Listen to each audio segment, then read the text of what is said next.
Oh, Good day, good day. hello, Mr. Goo Goo. How you doing today? I Happy am. Church Day. It is Church Day. It's also St. Patrick's Day, apparently. Oh yeah. Go the Yes. Irish. Happy day to all of them. Yes. Goodness. How am I? I'm good. I have a new strategy. Like for your daily routine? Well, for my Sunday night routine. So Oh, nice. I have noted, so I have quite enjoyed the show moving from Saturdays to Sundays. Hmm. Last night I went out for dinner with friends, like where we dressed nicely and went out in public, and on a Saturday. So that was like a reminder. Oh, nice. The movement of this from Saturday to Sunday is probably really good, and it was a great idea you had, and so thank you for that. But that said, I've talked a little bit about on Sunday nights. The difficulty is that because it's a work night and like a school night, I have to go get up in the morning. And Yeah. so I've not been drinking caffeine, either Coke or tea during the shows. And I'm finding like at the end of the show, I'm like fighting yawns because my bedtime is literally like 9:15, right? Like I'm a Yeah. grandpa, like I'm a mush. Like I am going to bed at 9:15 and I'm generally asleep before 10 at night. And now I'm also, because I'm older than you, I also wake up about 6 times through the night. But I the Sunday night show has been challenging a little bit around that. So I've got a new plan. Mm. The return of caffeine. Oh, And I am now going to not start work on Monday mornings at 5:30. I'm going to try tomorrow to sleep in and take the morning off a little bit, right? Like not be so I'm going to yeah. wow. Have you ever done that before in your life? Well, like I was a drug addict for many years, so yeah. So I feel like it's That's in me. fair. I feel Yeah. like it's in me to do it. But yes, and good evening, Corey. Nice to see you, Good my evening, friends. Corey. Corey's fighting for top fan badges, is what he's doing here. Nice. But yeah, so I think this is the new plan. Is that because the caffeine certainly helps me stay alert, right, and stay like up and going throughout the program, and so and then I'll just work really hard to not like I'm going to try to sleep till like 8 o'clock or something tomorrow. So I'll, Nice. Good I'll for you, update man. you next week of how well that works. Yeah. I can't wait to see. Yes, you had a busy weekend. Hmm. Yeah, I had a really busy weekend. It was great. I got to attend the Motivate Canada's 30th anniversary VAU summit. Wow. Yeah, good for them, right? 30 years. That's crazy. And but yeah, it started Friday and then it was Saturday, ended today. Um, 3 days of programming. It was really great, and I got to go on behalf of the community. I went as a delegate, and then Oh, we got to bring I think it was how many? Four, six other youth with me. So two youth from who work at the education center who they're non-native. They work regularly in our communities, like with the Olneweg Education Center team, like the old Digital Mi'kmaq team, yeah. going in communities and then like working directly with our youth and stuff. And then four other youth.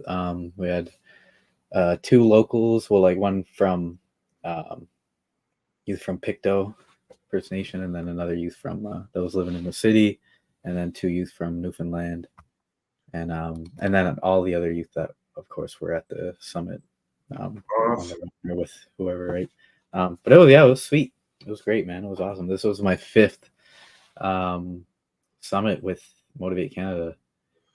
Well, Yeah. that is absolutely fantastic. I remember going back. This goes back in time, and when it was the Esteem team, and Hmm. we partnered with them. That was in the late '90s, maybe late '90s, early 2000s, in that range of time, probably. And and I don't know, is there still an Olympic connection to Oh yeah, Motivate? big time. Yeah, Yeah, yeah. So Corey Robinson is still with the program, and he's still doing his like Olympic wrestling, and well, he's not an Olympic wrestler anymore, but still trained in tons of wrestlers, and he has like a CrossFit gym, and then And then I So go get yeah, it. so I'm trying to remember. So the Esteem team, when we were doing things with them, it was, I'm trying to remember the fella's name. It's not coming to me right now. Probably I may here. Hold on, let me have some more caffeine. Let's see. But It's always good. he went on to become the CEO of the Community Foundations of Canada. Um, what's his name? He was an Olympian, amazing guy, really great guy. And now I'm not remembering his name, which it'll come to me though throughout the show. I can picture him nonetheless. I can picture him, but I'm so bad with names like that. yeah, totally. But yeah, so that's awesome that you did that. I love the fact that there's this intergenerational connection that we both have with this organization. Like, because I've not been there during the last sort of decade.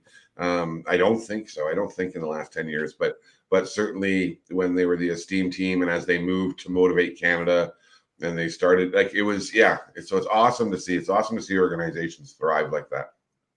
Yeah, it's cool about that too. Is actually Corey brought over those big, like a big banner you can get. Yeah.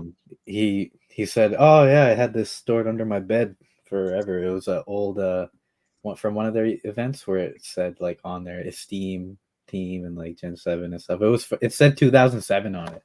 He Oh brought it wow. out and we all signed it, and then the three fellas from up north from NWT actually took it home with them. They're gonna That's hang it up. I just had this sort of realization that, because I think we talked about last week. Did we talk about last week that we would really like to have a delegation of young Indigenous athletes go to Paris? Did we talk about that last week? I think we might have talked about it briefly. I'm not sure. So snapshot is that in 2019 you were part of our team. We brought a group to Peru for the Pan Am Games. The goal always being to go to Tokyo. That obviously fizzled. And this year, there's a collective of us working to try to bring this group to a group of Indigenous athletes, elite young people who are looking to be motivated, inspired, build their cultural connections, build their leadership capacity, build their confidence, and go to Paris and for the Olympics. And I believe that I can share this, and if not, I'll get in trouble tomorrow. But I am thrilled that this week Unueg has come on as a partner Let's go. to move that forward, and so we'll see. But now that I think about it, Peru, we never talked with Motivate Canada, but maybe we should have a conversation with Motivate Canada as well around this. That those links are so natural, right? So yeah, that would be cool. Yeah. The guy, it's funny, the guy running the summit the past couple of years, Leland McLeod, he it was cool when I first met him because he's friends with Natasha too. Oh, okay. And yeah, I think they lived in Ottawa. Like I think they worked together wherever Natasha worked last. Oh, maybe at they started the Association of Friendship Centers. Must have been, yeah, right before they started selling the masks, I think. Oh, okay, yeah. Yeah. But anyways, yeah, it was cool because like he has ties to her, and then he was in like the forces with my cousin Delia. Oh goodness. Yeah, it was cool. And then and yeah, and so one of the panelists they had for the little celebration there yesterday was my old lacrosse coach, Brendan Smithson. Oh, really? Yeah, and it was really cool. I didn't know he was going to be on there until like the day of. I guess they didn't ask him until like the day before too, and so I was like, it was so cool to see him there. And then my cousin Jim, he's his partner is Heidi, and she's been on the board of Motivate for a while. She actually got me to my first one in Halifax. It was like 2019 or whatever. Yeah, so yeah, a lot of ties to it. It was cool. Very, very cool. That's awesome. So yeah, maybe this is this week. Then I will chat with you, and we can figure out how and who we should be connecting with. For sure. That just seems like a very natural fit. Does it make sense? It does. Well, I'm very excited for you. That's awesome. And it's great that you Appreciate got to hang around a group of young people and be a young person. it. Yeah. And yeah, just think that in 2 years from now, I guess you've got 7 years left, depending on what I insane mean, death. technically, yeah, but like I don't even feel like I fit in the youth category anymore. Like I don't, you know, think that. Hero. Yes, Yeah, but totally. it's true because like what was it? Someone posted they opened applications for the board for the ECDEV board here, Millbrook's Economic Development, and they're like, oh, someone was like, youth apply to this. Like, there's a youth spot, and I was like, man, that's like someone under 35 is gonna some like 30-year-old's gonna swoop in and just steal that from like 18 to Oh, 17-year-old. I mean, I hope not, but I just commented something like that. Like, it's just like, oh, I hate when that. It's so often. well, and it does, right? It happens all the time, and it's just such a sin. It's like when you see those things, it honestly, I appreciate that. I do appreciate that 21 to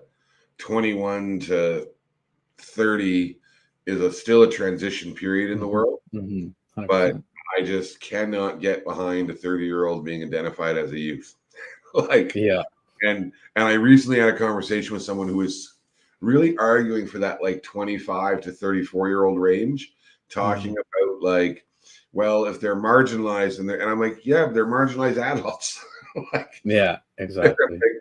it's yeah, and I guess fight me if you have to, but I think that the reality is that what ends up happening when we focus the term youth on that sort of 18, 19 to sort of 30 crowd is those younger folks who would qualify as youth, teenagers, are left out, and their voices, their takes are left out, and they are the ones that if like so if we make a decision today at three things, say we create a policy, Mm-hmm. it'll take us a couple of 2 years to make things really flush and make it happen, and but at the end of the day, it's like the 12 or 13-year-old today who's that's going to affect the most, Mm-hmm. like when they're 14 or 15, right? So we just have to always be making sure we're creating space for those two different experiences, youth and young adults. I think there's something to be said about um, like I just wonder in my head, like I look back at that time in my early 20s when I was certainly still identified as a youth everywhere, right? And I just think there were times where it allowed me to behave badly and be excused for it, because people would just sort of like brush it over or pretend it wasn't happening, or and there were lots of times that I was not okay and didn't behave well, and it was just, well, he's a youth. Well, no, I was 22, like, and I had all these other responsibilities, and so I don't know. I think it is I think about that lots. It just gave me an allowance to behave in a way that I wasn't really, when I look back, I wasn't comfortable with, right? Mm-hmm. And would get away with it because I was a youth. So yeah, Candace Oh, Davis says Quay. Hello, oh, Candace. go away, go away. Quay, Candace. Hello, go away.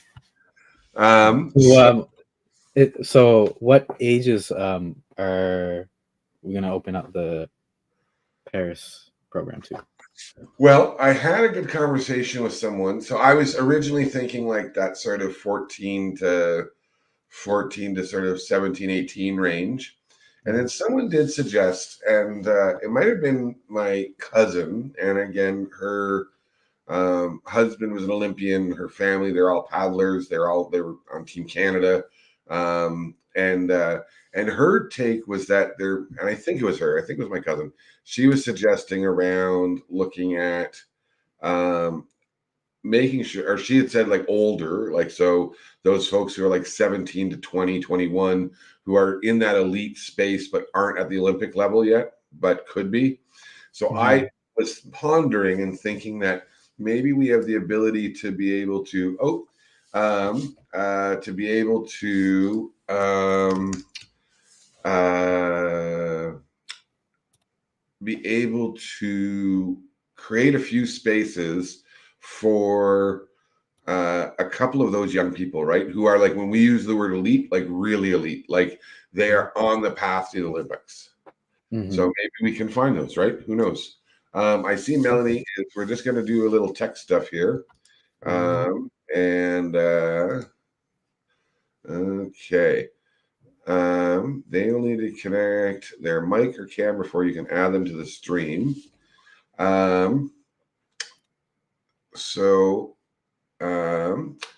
Okay, if you give us 1 second here.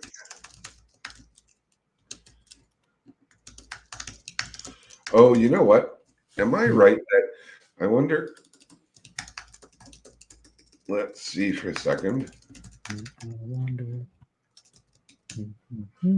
think there's something about this this streaming software.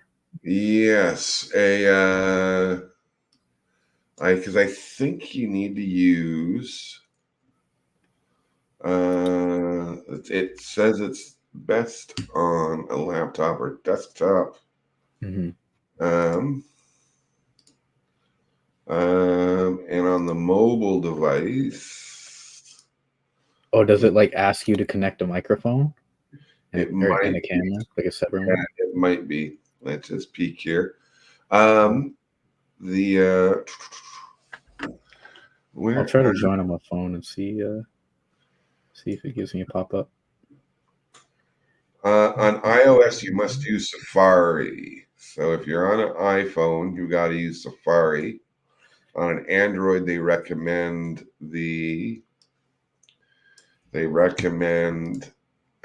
Chrome. Oh yeah, so you have to go into the email. Where is it? Go into the email.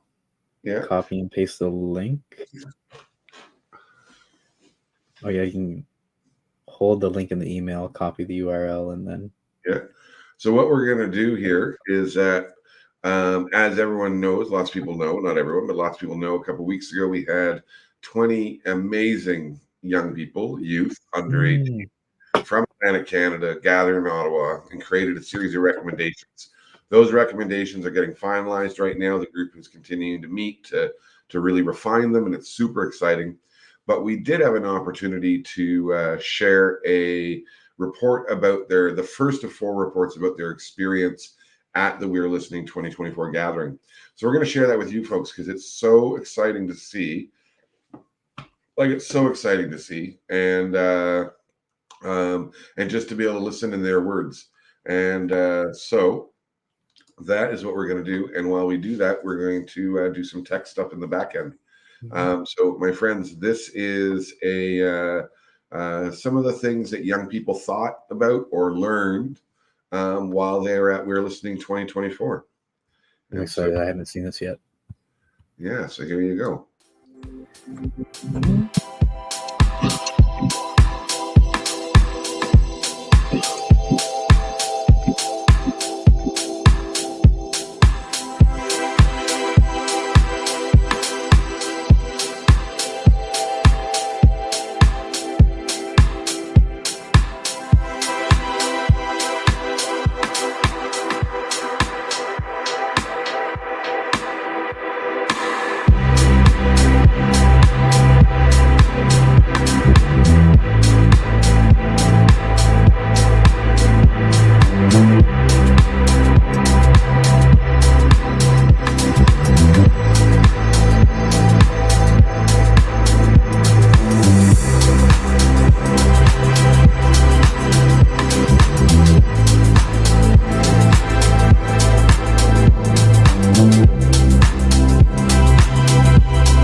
do you think? awesome. That was sweet. Yeah, that was really beautiful. Thank you, man. Thank you Yeah, to the whole team too, and all the youth. Like, oh, that was good medicine. yeah, it And was. Go it, on. I was gonna say it. I almost forgot there for a second too that these were all Atlantic youth. It's like reading it. It's like, oh, cool. And then I was like, oh yeah, these kids are all from around here. Like, oh wow, from the Atlantic provinces. And yeah, it's cool. Yeah, it was pretty awesome. And so we're going to drop a video a week for the next 3 more weeks. Nice. Next week we'll share what they did. That one's a little shorter. The question was a little complicated, I think, like sort of physically what I did. So looking at that physical being, right? Like how they walked and stuff. Like, but so a lot of them are like, we went on a walk. So it might not Nice. be as long, but you really wait until you see the one about how they felt. It was a reminder that the work that we are so privileged to do in our day-to-day lives matters, and matters to us, and it matters to them, and it matters to their families. And so yeah, so always just so grateful that we have that opportunity to do those kind of things. And if you want to see that video again, or you want to share it so that you can amplify those young people's voices, remember that you can check out our YouTube channel where it's posted there, and it's posted on our Facebook page as well. You can click that share button. You can share it with others who need to listen to the voices of young people. And as well, if you enjoyed today's show, make sure you're enjoying it. Make sure you hit that like button, whether it's in Facebook or YouTube. Click that share button so others can come walk with us as well.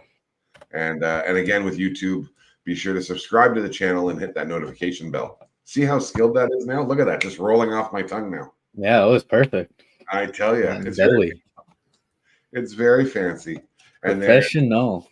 and Brennan shared the link to the YouTube on the comments. So make sure you click that link, click subscribe, click the like button, and I think we should have a goal of getting 1,000 subscribers by the end of the year. I think that's That's a very good doable. goal. Yeah. I think that's doable. What are we at now? 150. Oh, easy. Yeah, we got this. End of the Totally. year, end of the calendar year starting now. Yeah, starting now. Like, let's see if we can get to 1,000 subscribers by the end of this year. March 17th. Yes. Oh, and here we 2025. go. We are so excited today. We are, Brennan, you are in for a amazing little treat. I am excited. So I want to put in context that our guest tonight her name is Melanie Mark, and I think Melanie and I first met. I'm going to say either 1999 or 2000, in that range. It might have even been 98, even actually. Melanie is beyond anything else. I'm going to share sort of an introduction to Melanie, but Melanie, more than anything, is mom. I think that's like, I'm just guessing, but number one, and of a teenager, which makes her a hero just out of the gates, and a 20-something. And so when you meet Melanie tonight, Melanie was the first First Nations woman member of the Legislative Assembly in British Columbia, and she won 3 elections. So I just want to point this out. Like, that is incredible into itself. She represented Vancouver Mount Pleasant, and she was a minister in her duration of time, both of advanced education, skills, and training, and also of tourism, arts, culture, and sport. And even though all that stuff is really amazing and mind-blowing, she's also Gitsan, and I'm going to ask her to pronounce. She's Cree Ojibwe, which again, big hearts out, shout out. So we're going to get to chance to meet Melanie tonight. I just want to be frank before she comes on, and so I don't embarrass her. We have on our walls, as you know, at our events, the Women Who Rock and the pictures and bios of women who we think are amazing. So we share that with young people all over the country when we travel and we do events and gatherings. And Melanie is on that wall because not because she was an MLA, but because she's been a change maker and an ass kicker for the duration of her career as an advocate for children, as an advocate for the vulnerable, and as an amazing role model and champion. So, friends, let's welcome my old friend. Not that she's old, because in fact I'm older, but our old friend, Melanie Mark, who's currently on mute. Wow. Well, first of all, I was having a bit of a panic attack. I was like, I hope it's not one of those moments where I can't engage on something that I've been looking forward to because of technology. So thank you, everyone. I can problem solve, and Peter was texting me. I'm zooming in from, pardon me, the traditional unceded territory of the Musqueam, Squamish, and Tsleil-Waututh Nations. I'm here in BC. I'm wearing green for St. Patrick's Day. I'm wearing my shirt that was designed by a BC artist when I went to Niagara Falls to support the athletes for the Canadian Summer Games. And it's just an honor to be here with all of you.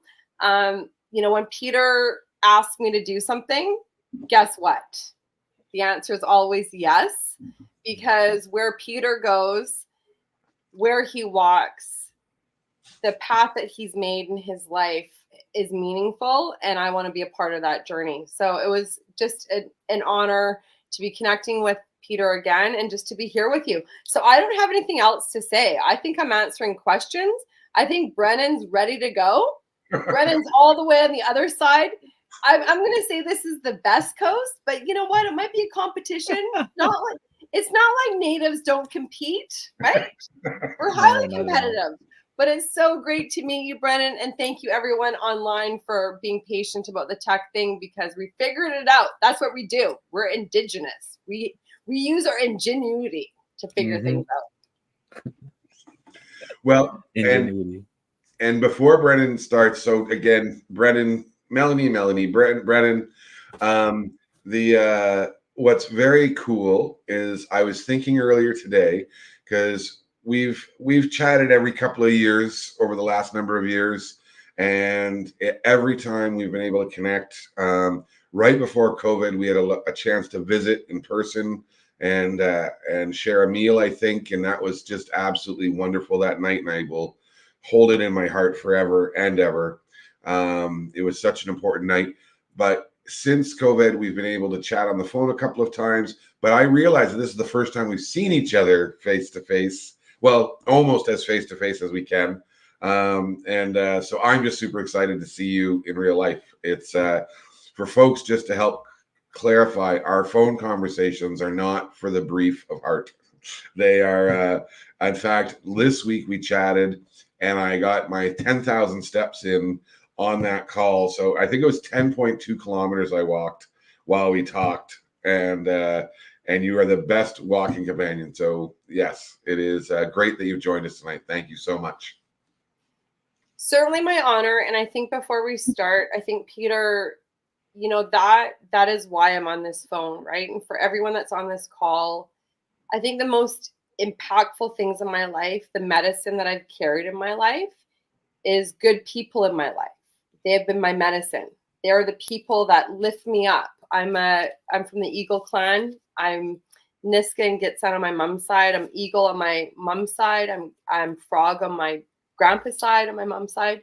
My dad's a wolf. And, that culture is so important. But that idea that our relationships, when I think of my life is this eagle feather. And this is the baby down. And I'm here. I'm 48 and a half years old today. But the gift of having people in your life, in your canoe, for long durations is a huge gift, because those people help you reflect on where you've come from, where you're going. Your values don't change. That idea of like a leopard doesn't change their spots or whatever. The point is that it's such a gift to have people like Peter in your life. And Brennan, I'm sure you have the same pathways with Peter. But that's why I'm here, is just to get to know you, Brennan, and answer whatever questions, because I'm not just a politician. I'm not just a mom. I'm a believer in like connecting and sharing the best like tips, I guess, for success. And one of those is like having really, really good friends, because family's important, but friends are equally important. I'll leave it there. Thank you. I love that. Thank you so much. So, Linda there with the "That's amazing" lady. Also, yeah, it's great to meet you. By the way, I was really excited to have you on tonight, and I was really excited to learn more about your and Peter's relationship, how you guys met, and how that we've got to this point. But also just like I want to know what made you want to be an MLA in the first place, and not like just what you made you want to be an MLA, but what made you want to go into such, like, I would say, such an intimidating institution, system, place. I mean, you're forced to be a trailblazer. Like, what made you want to do all that? Such a great question. And I guess for all of your listeners, it is true that many of us, I can't speak for others, but many of us are tick boxes, right? When we think of statistics, we are tick boxes of trauma, right? We are living, breathing our trauma. We're recovering from our trauma. And I had a really strong sense of justice and social justice and human rights at a very young age, because I experienced so much injustice in my life, if that makes any sense. So if I can tell you, by the time I was 10 years old, I experienced very, very heavy loads of trauma and injustice through abuse, witnessing domestic abuse and violence in my family home.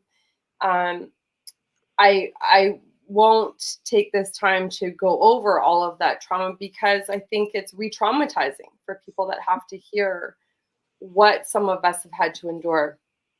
But because of those experiences in my young life and as a teenager, it really gave me a sense of empathy. It gave me a solid understanding of really walking in someone else's shoes. So I'll fast forward to being a teenager. One of the hardest days in my life was celebrating my brother's birthday. I was 12 years old, and my brother Wayne was hit by a semi trailer. He was riding his bike, and he was hit by a 18-wheel semi trailer. Not only was that egregious and traumatizing and horrifying, it just threw our whole life upside down. My mom was sober at the time. Things were fairly constant. I was getting ready for high school. And then this tragedy hit our family in a way that I eventually recovered. But at that time, my mom no longer was sober. She returned to her addictions, and she was no longer an addict to alcohol. Someone had introduced her to drugs.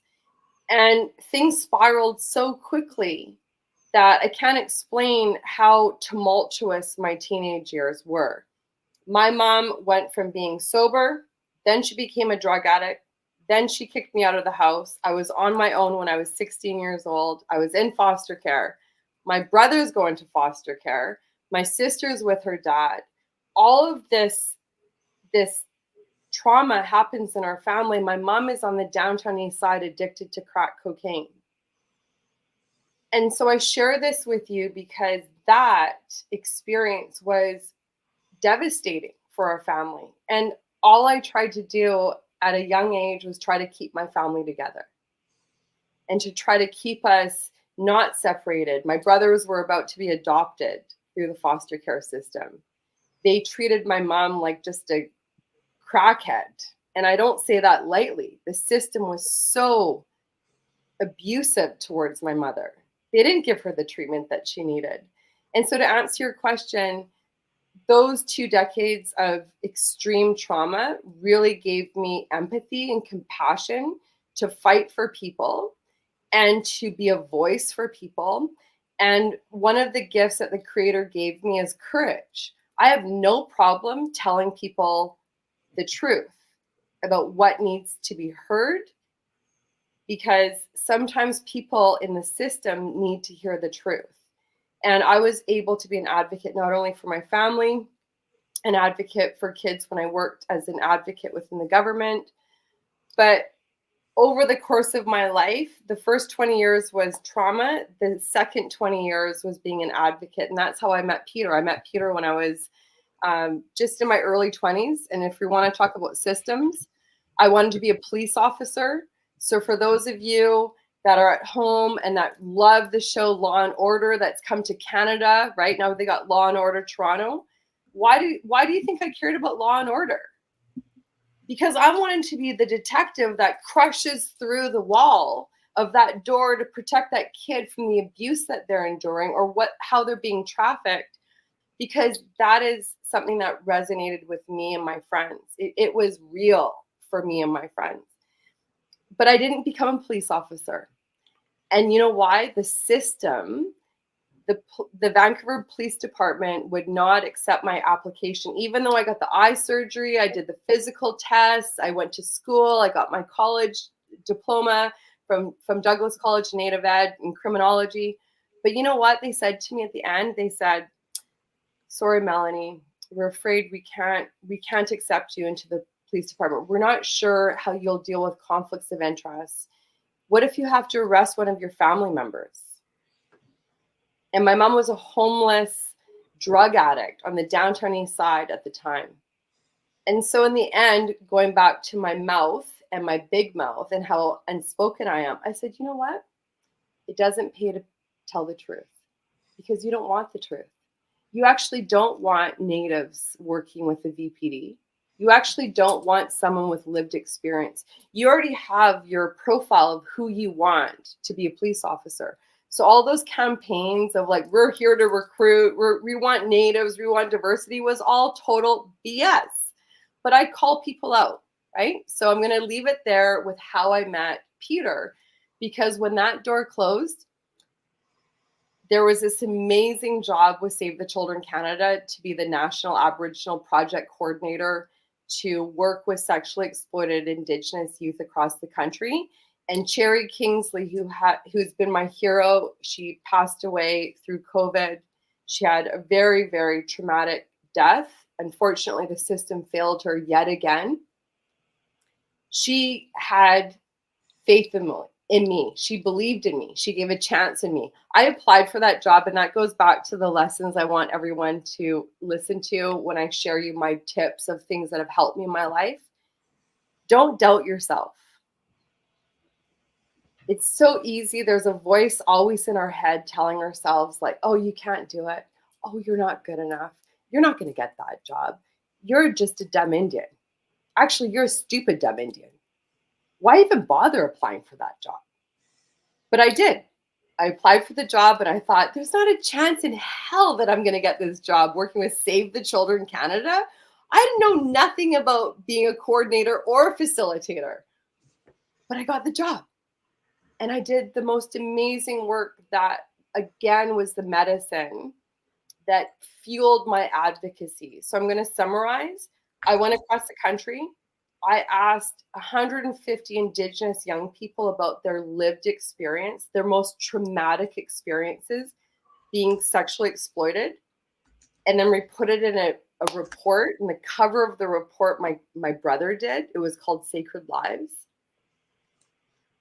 And naively, I brought that report to Ottawa, to politicians, to senators, everyone who was like, oh, yeah, we need to do something about this. We need to do something about this.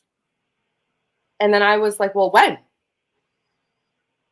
When are we going to do it? And guess what?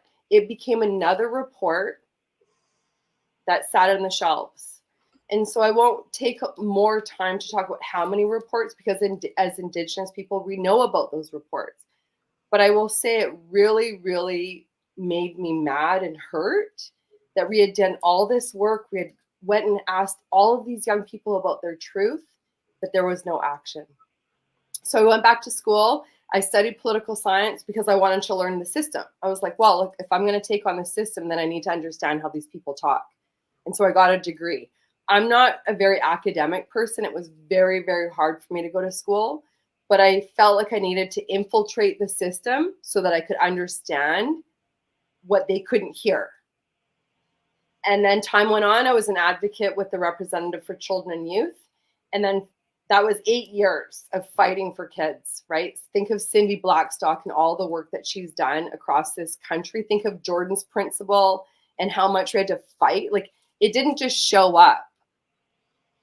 We didn't just do this call to action and then all of a sudden the government was like, oh yeah, maybe we should do this call for justice that people have been asking for.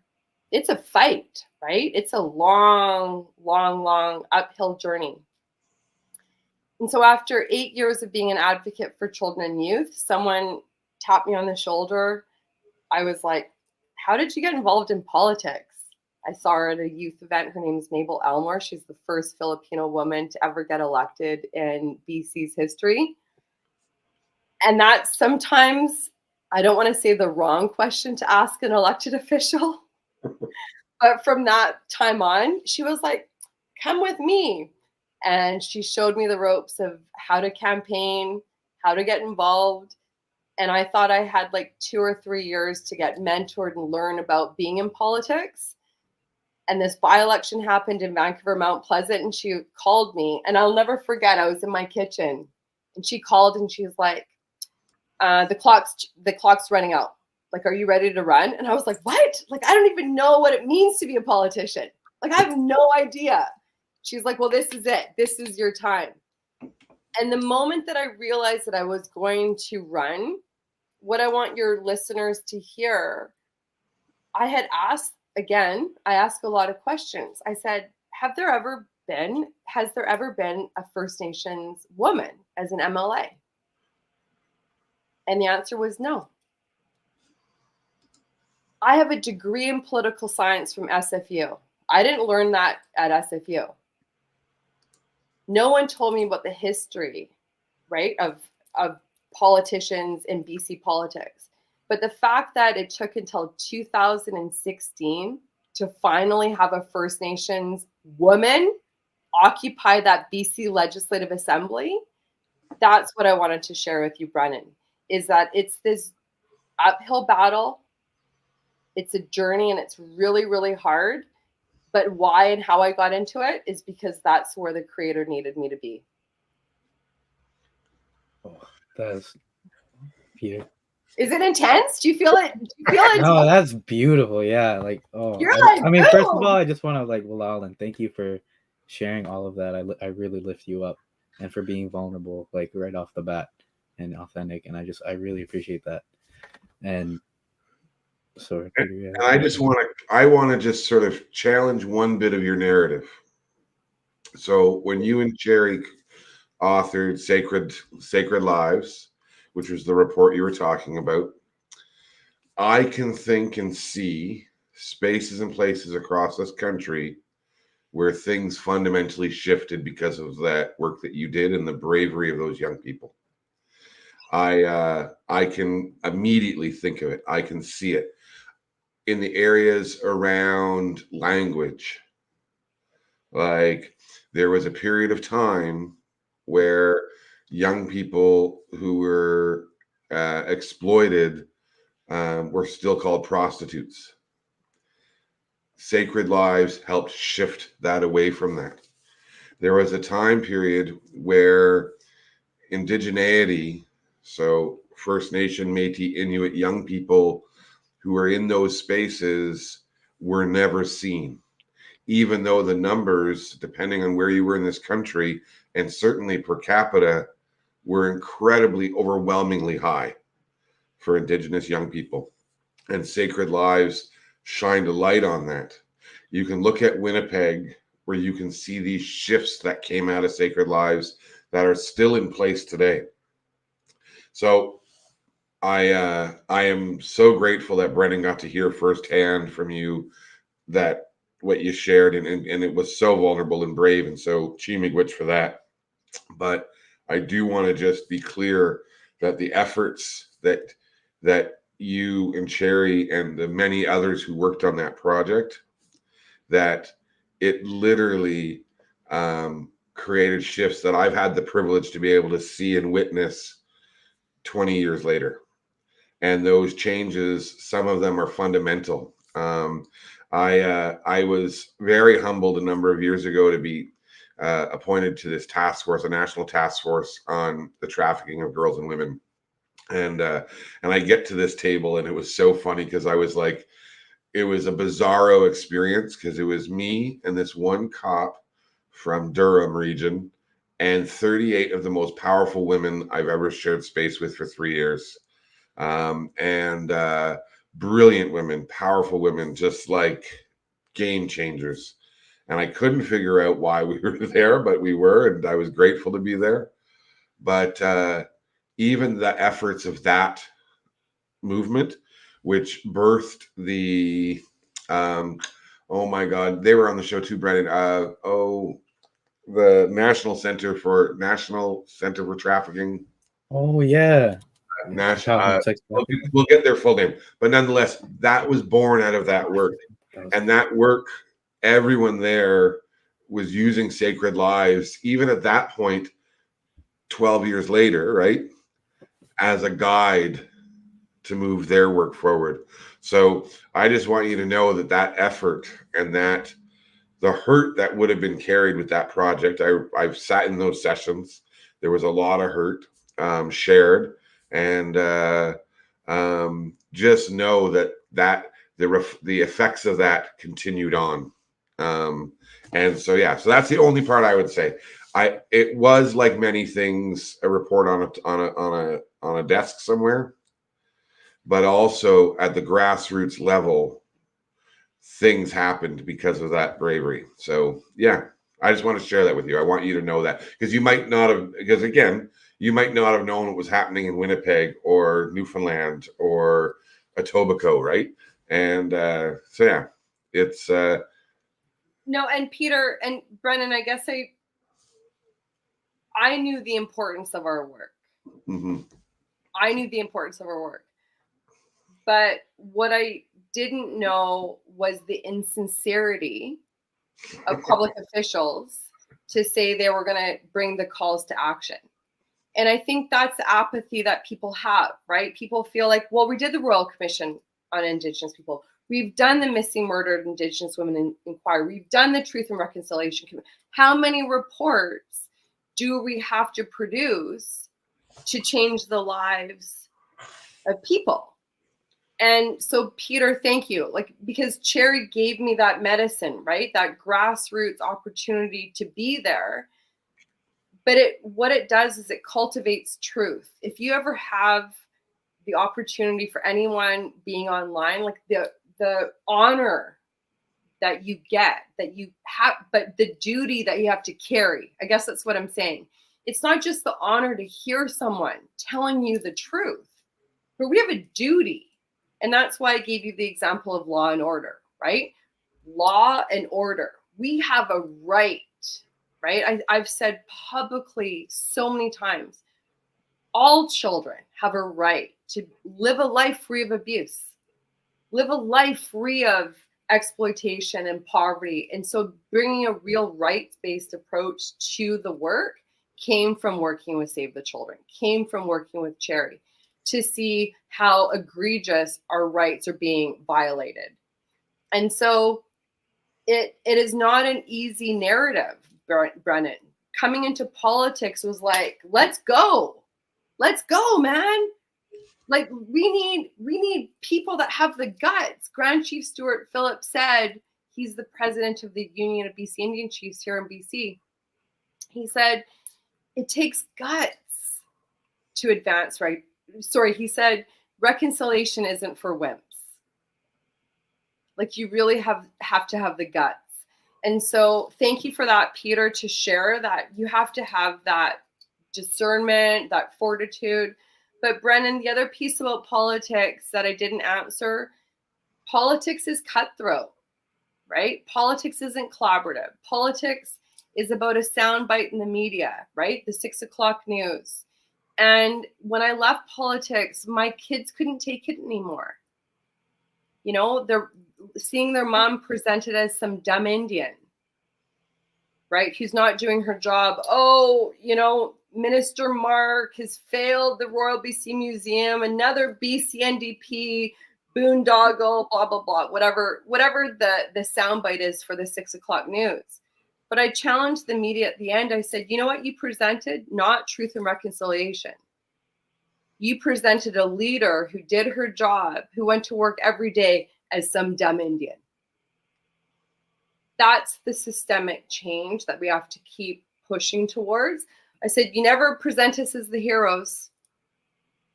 The natives make it on the news as the homeless and the drug addicted, but you'll never make us the heroes.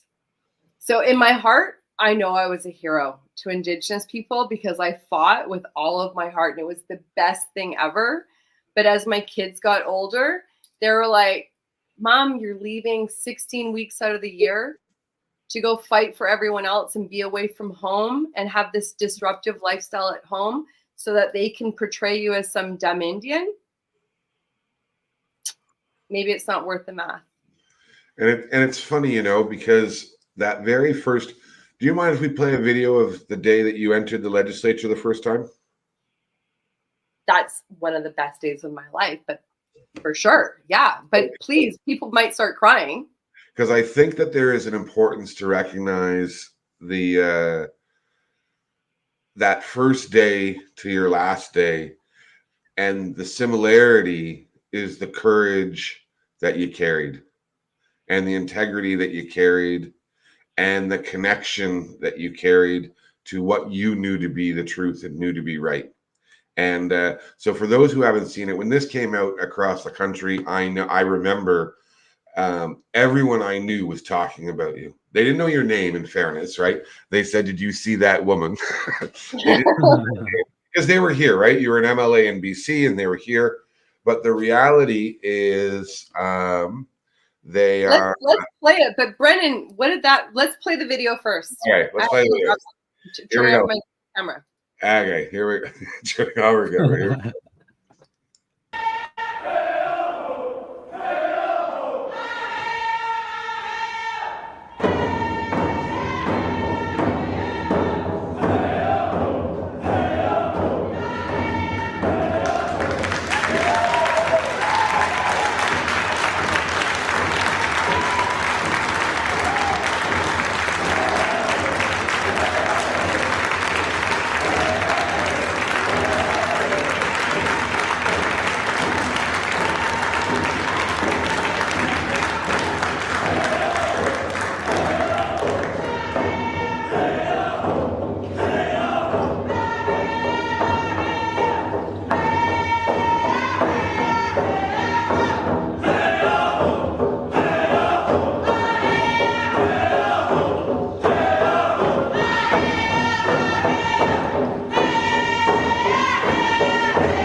Oh my goodness. Oh my goodness. That's crazy. That was so cool seeing a little kid come through too. I didn't expect that. So that must have been insane. That was so. What a trip. Let's give some context for your listeners. over 1,200 MLAs have been elected in all of BC's history. And I was the 102nd woman to ever get elected in all of BC's history, and the first First Nations woman to ever get elected in BC's history. Frank Calder was the first Indian at the time to ever get elected in all of Canada from the same nation. And so when I learned that, and again, maybe it's too provocative, maybe not for your listeners, but the more I learned about our rights, our land, our history, colonialism, residential schools, you name it, it baffles me that we're still at the end of the line in our own country, the bottom of the totem pole in our own country. And that determination, that fight to take space, to occupy that space. And that's what I want to go back to, the beauty of it. The beauty of that I want everyone to think about and just really, I wish, you know, when I had a chance to speak at the First Nations Leadership Gathering and I voted for the Declaration on the Rights of Indigenous People, I said, imagine what I've seen in my life. And that I had a chance to vote for the rights of Indigenous people. Amazing. What a gift. And the day that I got sworn in, the reason why I'm crying, I ran upstairs to get my grandmother's pendant because I'm proudly Nisga'a. And my grandparents really suffered, right? My grandmother went to St. Michael's Residential School. She described it as like the horror of her life. Didn't disclose it until before she died. Before I met you, Peter, actually. She died in 1999. Early 2000, actually. January. And my other grandparents went to Brandon and Elkhorn residential schools, and my grandpa hid from Indian agents. That's my DNA. So to stand there, my grandmother's regalia, why I'm crying is I wish my grandparents were alive to see that moment. Because it's been a long journey, and why the Creator chose me to be that person to take that space goes back to what I shared earlier, Brennan, and that's empathy. Lead with your heart. You know, fight for people's right. Do the best you can.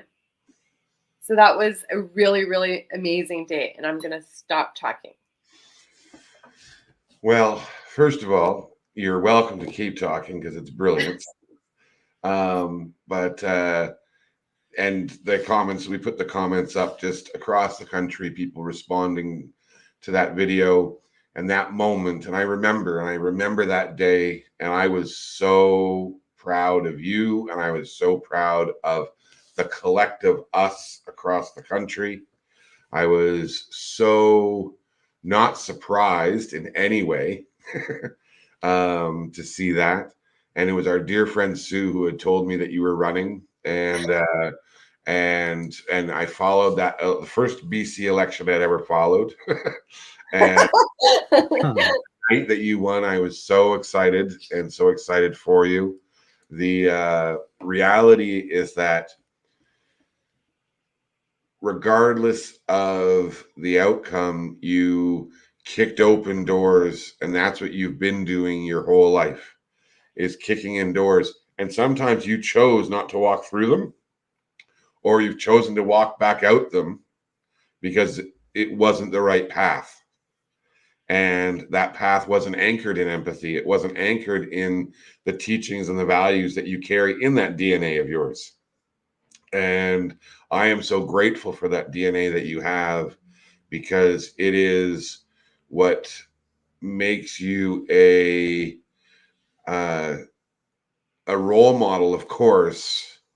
But the beauty of the reason you're a role model is that, from my experience, role models people can reach out, and those real role models reach back.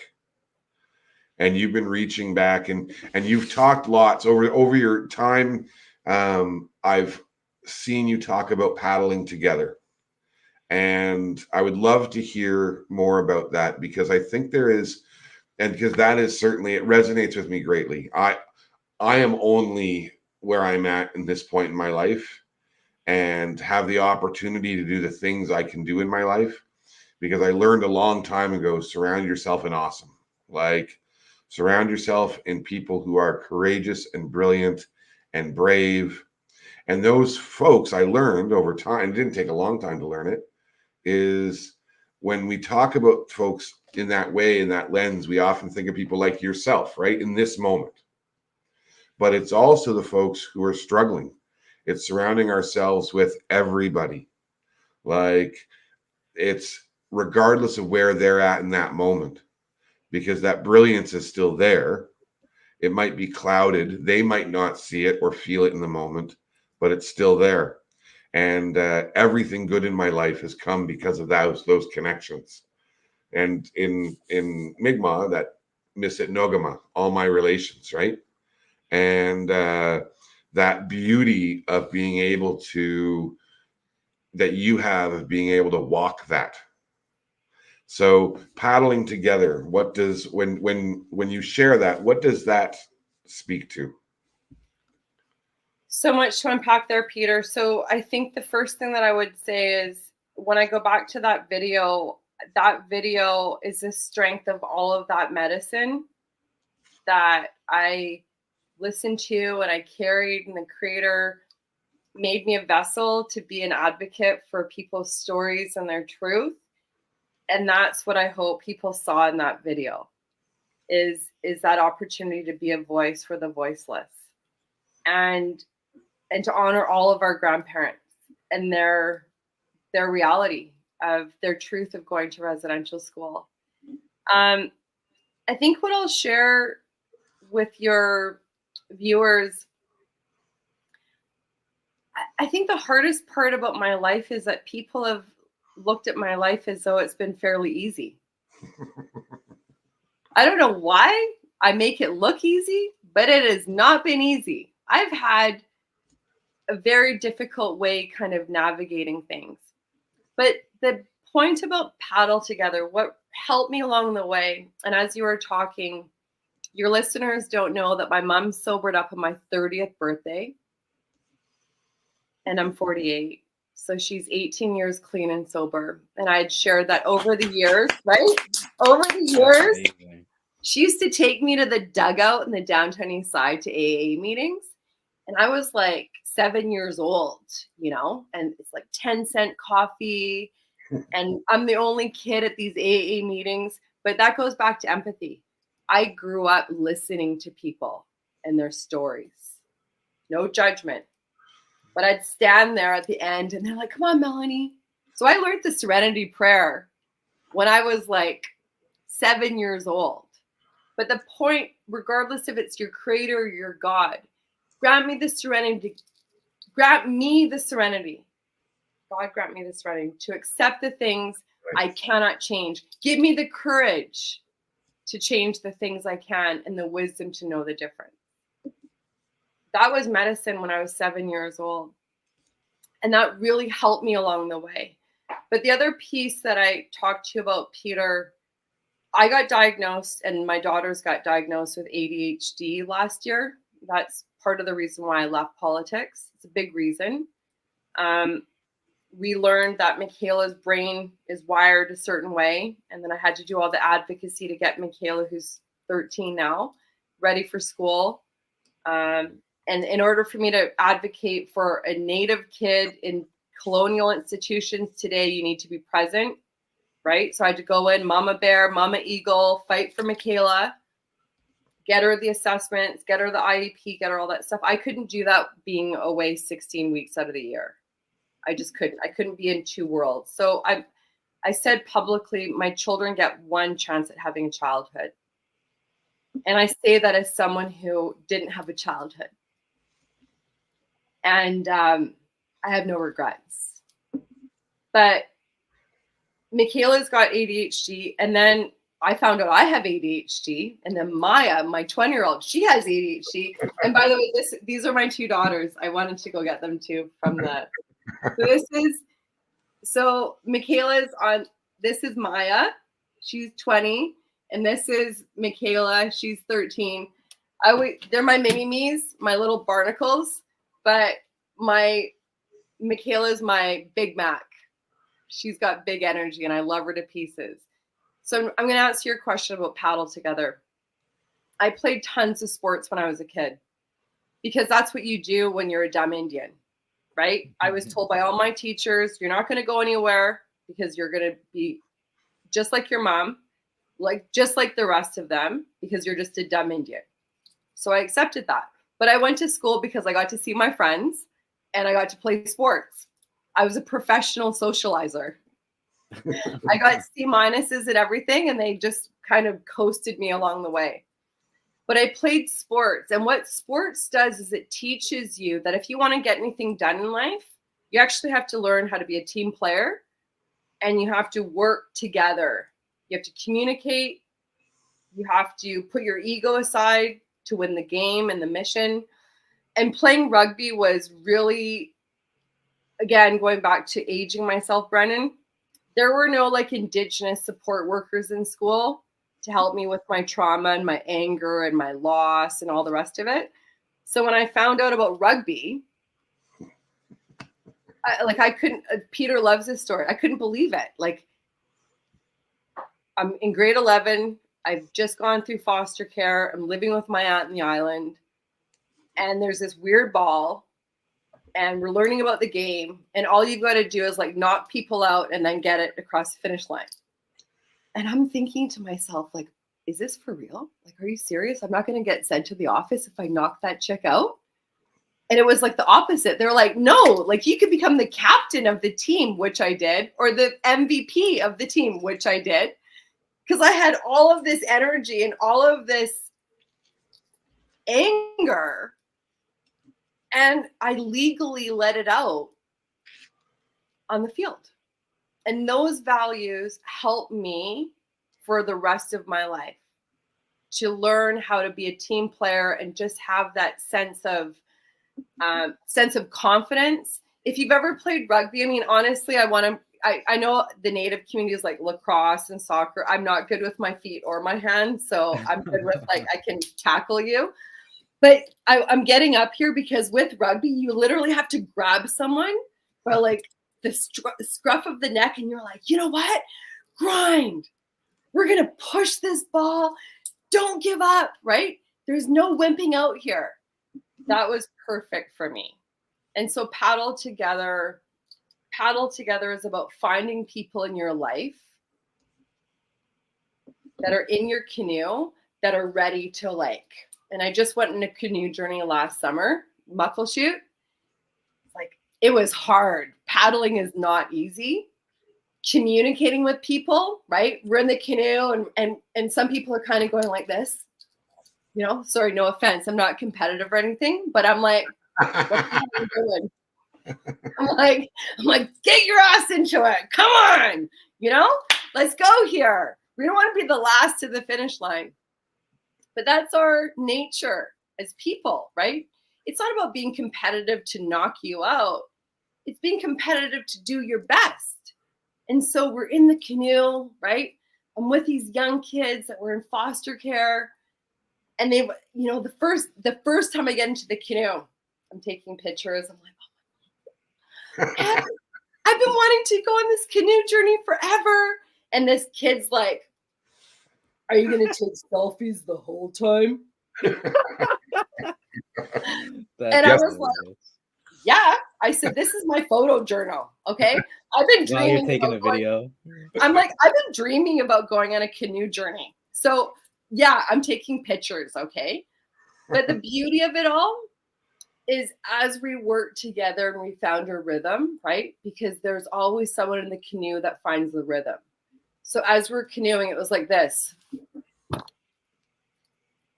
And he used to smash his paddle on the side of the canoe. And that helped us figure out our count. And it was beautiful. It wasn't someone being like, hey, you dumb idiot, it's 1, 2, 3, 4, snap. It just came naturally. So paddle together is about finding people that give you that rhythm, that give you that sense of moving forward.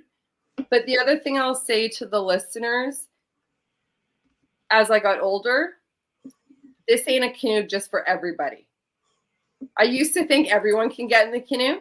Now I'm like, look, if you don't know how to paddle or listen or communicate or hustle, you're just dead weight.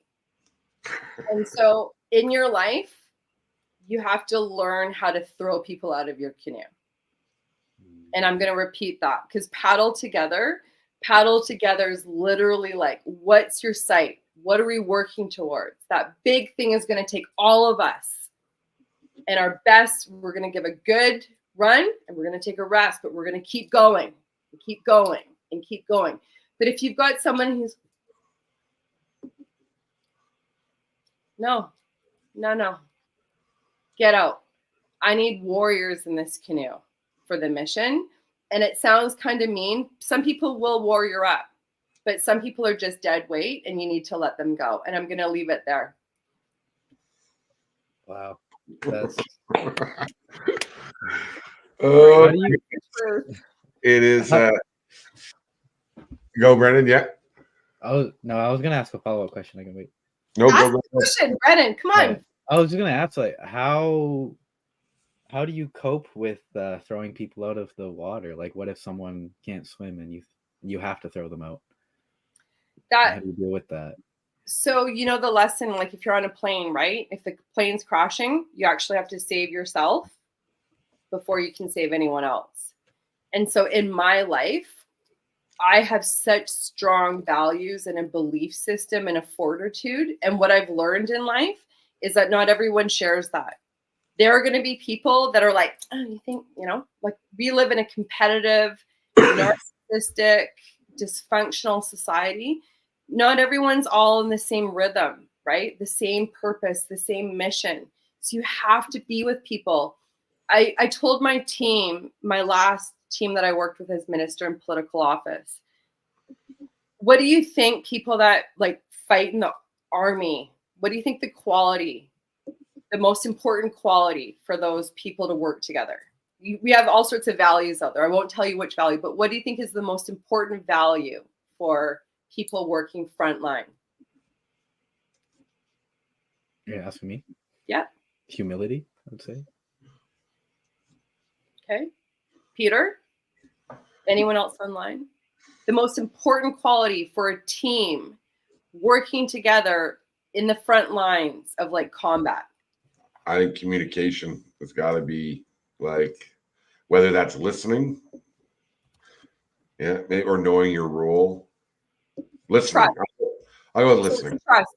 So trust. If you can't work with people that you trust to have your back, because when you're in the canoe, there's going to be days that you're like, oh, my shoulder hurts. Great. Your shoulder can hurt. They're not going to throw it out of the canoe because you can recover and get back at it. But you need people in your canoe that have your back, right? And trust is that you need people that will fight like their life depends on it. Sorry, I can see when I was a fighter, I trusted my partner more than anything. Yeah, so trust. You have to have people in your canoe that you have each other's back. And we just live in a world now that things are adversarial and competitive and hierarchical, right? We don't have that sense of if we all win, we all win. If we all work together, we all achieve the mission. Do you understand what I'm saying? Maybe I'm being too kind of cryptic here. No. It's not easy to throw people out of your canoe. It's hard. And you might look back and go, oh, I feel so bad, because that's what we do. It's just like, I'm so sorry that you held me back. And then I didn't keep you in the canoe to keep holding you back. If you say it very blatantly to yourself, why would you want someone in your canoe to hold you back? So you have to be cutthroat about it. It seems mean, but at the end of the day, I will go back to my mom sobering up. I told my mom, I love you so much. But when I found a crack pipe in my daughter's bedroom, I was like, I'm sorry. You can have that impact on my life, but you ain't messing with Maya's life. And it gave her the inspiration. Some people might think it ultimatum, but it gave her the inspiration. In her time, she said, hey, if I really need to sober up if I want to have a relationship with my granddaughters. That was love and compassion. And guess what? My daughters have never seen cracked out grandma. I love my mom to pieces, but those are things that you have to draw a line in the sand for love, right? People will twist that narrative as though you're being mean. But what was mean in what I just shared about my mom or my daughter? Nothing at all. And it's interesting, you know, I'm coming up on 14 years of recovery in a couple of weeks. And what's interesting though is that at one point that would have been 16 years. And I did not throw someone out of my canoe. And in fact, I did the exact opposite. And I don't think I'm the only one in the world who's behaved like this. But Linda talked about when she was a firefighter, like a real one. I, on the other hand, wasn't a real firefighter, but I envisioned myself when I was early in recovery that I had gained a lot of these skills and knowledge and tools. And what ended up happening is I got a fireman's costume, not costume, uniform. Sorry, they're not costumes. It would be a costume if I wore it. So a fireman's uniform, right? And I had a very close friend, and I mistook at that period of my life what love, compassion, empathy were. Because what happened is they were really struggling. They were still in and out, in and out, in and out. And I took off that hat, that fireman's hat, and I handed it to him because he needed it. He needed to be protected. And a couple of months later, he was still struggling, and the fire, there was the embers were coming down, and his shirt was catching fire. So I gave him that jacket, that rubber jacket thing, and I put that around him. And a couple months later, it was all again. The fire was raging, right? And so I took off those suspenders and the big pants, and I got him in them, right? And a little more time, and he was walking across like these hot ashes on the floor. And so I took off my big fireman boots and I gave them to him. But what I didn't realize was that each time I gave him part of my uniform, I gave him those boots and he didn't have the pants. I gave him the pants, he didn't have the jacket. I gave him the jacket, he didn't have the hat because he sold them all. And the premise being, right, is that I had nothing. And before I knew it, I was in a hotel room and I had relapsed. And I thought my life was over. And I prayed that it would be over. And thankfully, the coffees in the basements, the church basements I hang out in, they weren't charging us 10 cents. I got it for free. And I kept going, and I kept coming back and kept coming back. And it took about 6 months for me to stay permanently, or at least as permanent as it can be for those of us living with addiction. And that lesson that I needed to kick him out of my canoe, right? That's what I needed to do. And instead of doing it, not only did I not kick him out of the canoe, I drowned myself, right? And I did it thinking that I was, and the irony is at the time, I look back at it now, and was I ever the victim, I thought, right, in that story. But really, I was not the victim. I was not taking care of myself. I was giving away what I had. Because the thing is we're humans, right, in this world. And your capacity to describe that paddle together, and I saw your face a few times, and in fact, you said, I hope that doesn't sound mean. None of it was mean. And in fact, it is the difference between those who survive and thrive and those who don't. And I'm so grateful that I was able to learn from that experience, because a lot of my friends haven't, right? And where I have to take care of me. And you're right. The mask comes down on the plane. You take yours first. And if you can, you're going to help the person next to you. And that is the world we live in. We have to take care of ourselves. And your exit from politics was the bravest and most powerful example of someone loving themselves and caring for themselves. You not only kept your fireman's uniform, you like added to it and like got that like super fireproof spray all over it. And I'm sure it didn't feel that way that day or that week or that month, but I watch and see where you're at today. And you are demonstrating that when we kick people out of our canoe, right? What we're really doing is saving ourselves and our families. And yeah, so I just want to point out to you that Paddle Together is absolutely genius. And every time I see you share that phrase in social media or when we've been talking, it speaks to me right here. And I know it is for others as well. I'm seeing like people's messages here, and they're just, the reality is that like this is a lesson that we all need to have.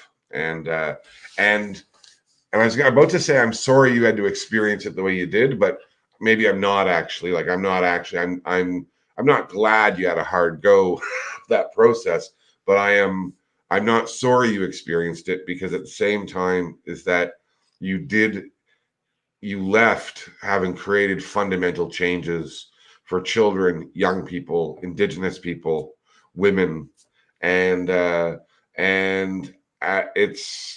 it is iconic in BC as the firsts of all these firsts you had, but also iconic because the folks at the Vancouver Police who 30 years ago said, yeah, we don't know how you will deal with conflict of interest.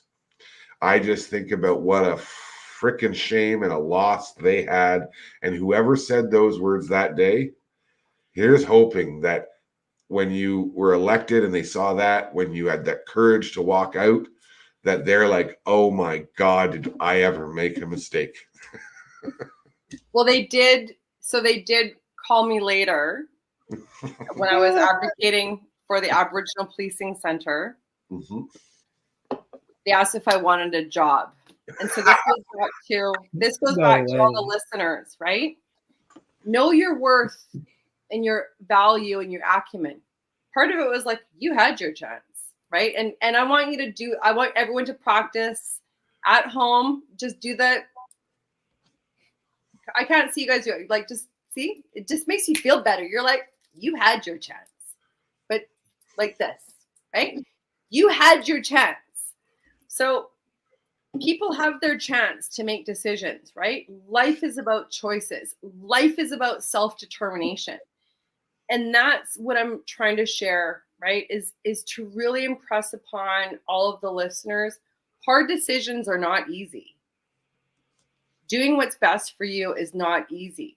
Peter, speaking about politics, people had asked me like, but you're quitting. You're quitting. What about being a voice for the people?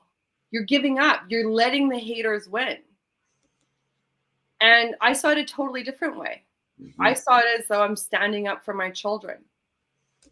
Maybe my children mean nothing to them, but it was a very easy equation.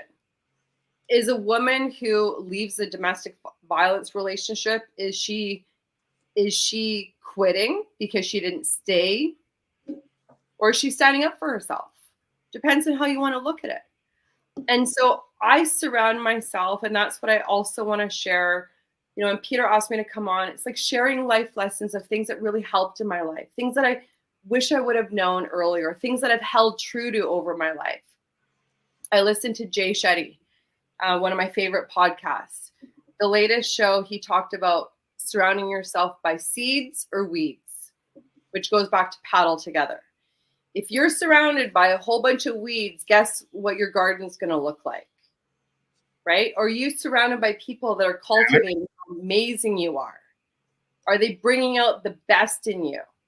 And that's when it goes back to the team ethic or the idea of the paddle together. If you're in a canoe with people that are all like seeds and you're all paddling in the same direction, could you imagine what you can do when you empower people to be their best? Go to work every day being told how bad you are. And guess what you're going to get? Go to work every day being told how amazing you are. And guess what you're going to get? Resiliency theory says it takes one person to be over the moon with you, who is affectionately, madly in love with you, who believes in you. That person, that medicine is going to get you places. So if you can surround yourself by people in your canoe that give you that, right? You just wake up feeling like, I can do this. I got this. Even though behind the shield is a little bit of fake it till you make it, or holy bomb, how am I going to do that? And that goes back to culture. You have faith. You'll figure it out because you're in the creator's hands. So the journey is over with politics, but whatever you're doing with whatever job or family or cultural role, neighborhood role that you've got going on in your life, give it your best. Right? Just keep pushing and striving for your best. Empower people in your life, not enable. So I'm a big empowerer. I'm not going to do it for you. I will show you how to do it because I'm going to push you to be your level best. And that pushing each other to be your level best brings out the best. And I'm going to leave it there. Those are the few things that have really helped me as like medicine on the days when I'm like, I'm just a dumb Indian who grew up in the projects, in poverty, and I'm not worthy of this. And then I turn around and I'm like, hold on a second. Snap. Damn rights I am. I'm going to walk in there with my eagle feather, my grandmother's shield, my regalia if I need it, whatever you need to arm you with. I need to interrupt. I have to ask a question. Are your daughters mortified when you do that? No. My daughters, because of ADHD, my daughters are always like, Mom, and this goes back, ADHD is an actual disorder, right? So it's not being able to filter how fast your brain is going. So my daughters are always like, Mom, you're so rude. Mom, you're so rude. That is so embarrassing. And I turn to them and I say, was it the truth? And if it was the truth, then it might hurt, but it was the truth. Just let your 13-year-old know that I commiserate with her when you do the head gesture in public, that I feel for the 13-year-old daughter. I can only fathom. And yeah, I think. Hold on. We all become our moms. So when I see my kids and my kids are like, and I'm like, oh yeah, go girl. Go girl. You got your mom's mark, right? That's funny. Sassy. But it's not sassy to be disrespectful. Yeah, no. Right? Yeah. It's sassy to speak truth to power. Right? So another lesson I'll share is I can handle the truth. I can't handle a lie. Goes back to being around people that are authentic and have integrity, right? That is going to get you farther in life than having people that are like cushioning you with lies. I want people in my canoe that can give me the truth, that can push. The more we push ourselves, and I don't really want to sound pushing ourselves like competitive, like we have to win, but push ourselves to know that we have that potential, if that makes any sense. Yeah. Brennan, you have a question. I can see it on your face. Go for it. No, you actually answered my questions. I was gonna kind of ask, like, yeah, you answered all my questions pretty honestly. All of them? Yeah. But I guess I would just a little deviation. How do you communicate all this stuff to your children? Like, how do you instill all these lessons into your children in a way that is like relevant to them and digestible, and a way that they can like carry it with them? Get in the car. Let's go. Let's go. I'm kidding. Okay. Just get them canoeing. Just put them in the canoe. Say we're going. Sink or paddle. I have raised my children as authentically and honestly as possible, so I don't shield them from my life. Something that I shared in the very beginning of this engagement in the session is that I had a really hard life, and I was exposed to a lot of things. So I'm very honest with my children about what to look out for, right? Because there's no sense in sugarcoating the truth with them. And they have said to me, my oldest daughter said, look, we don't want to live through your trauma. And I said, that's fine. Mm-hmm. Hearing my trauma and living through trauma are two different things. So it might hurt to hear what I have to say, but I'm doing it so that you don't have to live the living hell that I had in my life. Does that make any sense? So in other words, if I'm speaking code, I have a radar for predators and pedophiles. I don't just leave my kids with anyone, and I have no problem telling people I'm not leaving my kids with you. So I shielded my children very like mama bear, harshly, because I didn't want what happened to me to happen to my kids. And so that honesty has given my children a sense of security. And they know, speaking of politics, last year, someone had asked like, oh, so how's your mom doing? It was with a Crown agency, the convention center who I was responsible for in BC Place. And they're like, oh, how's your mom doing? And Maya was like, oh, well, my mom, she's got like 50 ideas. Like she doesn't have a job. Just putting you on blast. Right. And I'm like, that's what you said? I'm like, you made me sound like a total loser. And she goes, but I also told them that it's really great to have my mom home. Aww. So kids, going back to rights, kids don't sign up for our lives, our dreams, our aspirations, or guess what other people want for us. Everyone that wanted me to stay in politics wasn't going to clean my house, wasn't going to take care of my kids. They weren't going to paddle for me while I had to be absent because I'm a single mom. So making that decision gave my kids validation to one of the most important things that I believe, and that is every child matters. But you have to show up, right? And all of us on the line know what it means. You know what it means when you feel loved because someone showed up. And it's a privilege to show up, isn't it? It's a privilege to be able to be in that space. Like Brennan this weekend spent the weekend with a group of young people involved with Motivate Canada. Are you familiar with Motivate Canada? No. Sorry. No? So a group of Olympians, former Olympians who, that's as much as I know. But we're going to learn more this week about them. But like that's a privilege that you had, right, Brennan, to be able to spend that time, that weekend with them and to be there to be a support for them. And in our work, like we get to step up and stand up in so many different ways. This weekend we had with Atlantic Canadian Youth a couple of weeks ago. One of the highlights of my weekend was that there was a young fella there from Cartwright, Labrador. I think there's 313 people there in the community, and he was getting ready for graduation. He's graduating high school, and so he needed a suit, and he came to Ottawa, right? So I am a relatively really good shopper. Not relatively, I'm a really good shopper. Like I've got like a master's degree in it. I'm working on my PhD, and I had the chance to spend time with him. We all went to the mall, right? We bring them to the mall all the time because lots of them are from these smaller communities. And We helped him find this stunning, spectacular suit. We helped him find it on the budget that his mom had given him, his parents had given him.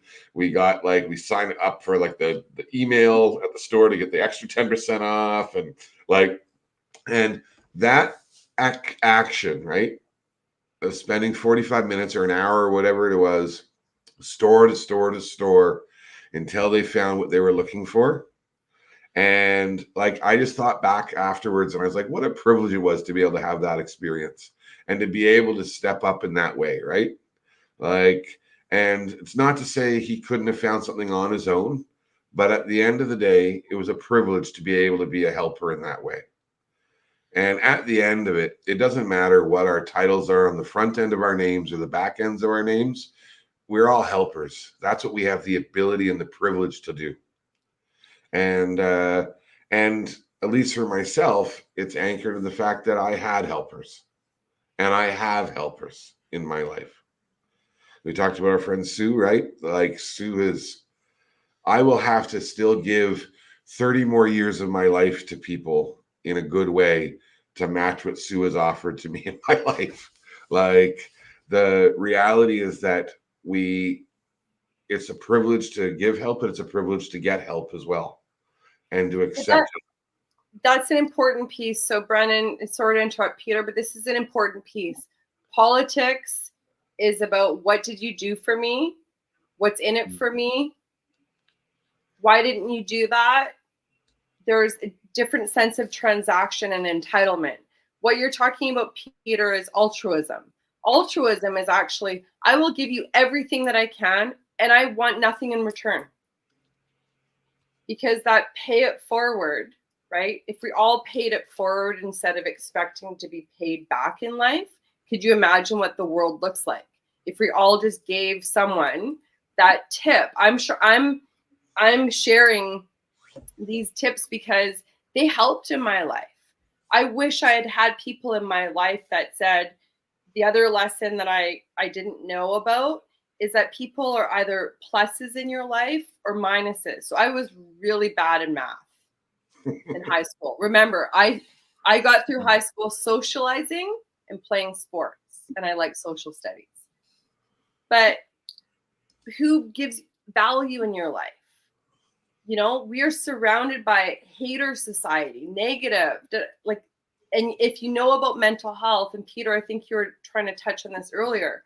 Someone told me that Winnie the Pooh and all those characters are all the mental health characters. Did you guys know this? Oh, Why did I just find this out? But it made sense because for like the last 4 years, I kept describing myself as Tigger. People are like, is Minister Mark always like this? And I said, yeah. I said, I'm like Tigger. I just jump out of bed when I wake up. What are we going to do? Boom. But that's me. I have no idea what it means to have depression. I have no idea what it means to have anxiety, right? People have all sorts of needs. But once you see this in your canoe, you see this around you, and you see people that are struggling, how are you going to be a plus in their life or a negative? Or how are people being a negative in your life or a plus in your life? And when you do the math, it becomes so clear in your canoe. And I'd said earlier, it's kind of a small canoe. It's a VIP canoe, right? There's room. There's room for 20 seats, 30 seats, 2 seats. It doesn't matter. As long as those people have value alignment in your canoe. And I will close this thought by sharing with everyone. There's a lot of fight and injustice that rests on our shoulders as Indigenous people. And I can't do it alone. I could not sleep at night thinking that I had to do some of that fighting alone. So you need allies in your canoe to help you tackle whatever your passion is to make our communities and families and nations stronger without having to feel like you've got to do it all. Does that make sense, Brendan? Because you're the youngest, I think, on this call, to know that pressure, right? Why didn't you fix it all? Because it's a lot to fix. That's a lot of colonialism. But I'm going to do this part. I'm going to be really good at it. Great. Lift you up, not be like, oh, that's politics. Politics is like, what didn't you do? Instead of thank you for doing that. So I'm going to leave it there. I feel like everyone on the line is like, oh my God, is this lady going to talk all night? No, trust you're the guest. You're supposed to. Yeah, you're totally supposed to. Last week, we had this amazing young woman from Labrador on the show. She sent an email or two saying, I'm very nervous. I'm pretty shy. And she opened and she just ran with it. It was awesome to watch. So you're doing exactly what we hope our guests will do, is less us, more you. People are probably they get tired of us, I think, after a while. So, and again, it's the same theory of surround yourself with awesome. And so we're so grateful that you came and joined us this afternoon, now almost evening your time. And the reality is that the work that you've done has been important. And at the end of the day, your life, though, is what's important. That's a piece of who you are, is your work, is that it's you who matters in this world. And you are so important. And again, not because of A, B, or C, you're just simply important. And you certainly belong in these spaces and places. And I knew that from the day that I met you. And the reality is that it is a gift to have you in my life and here in our space.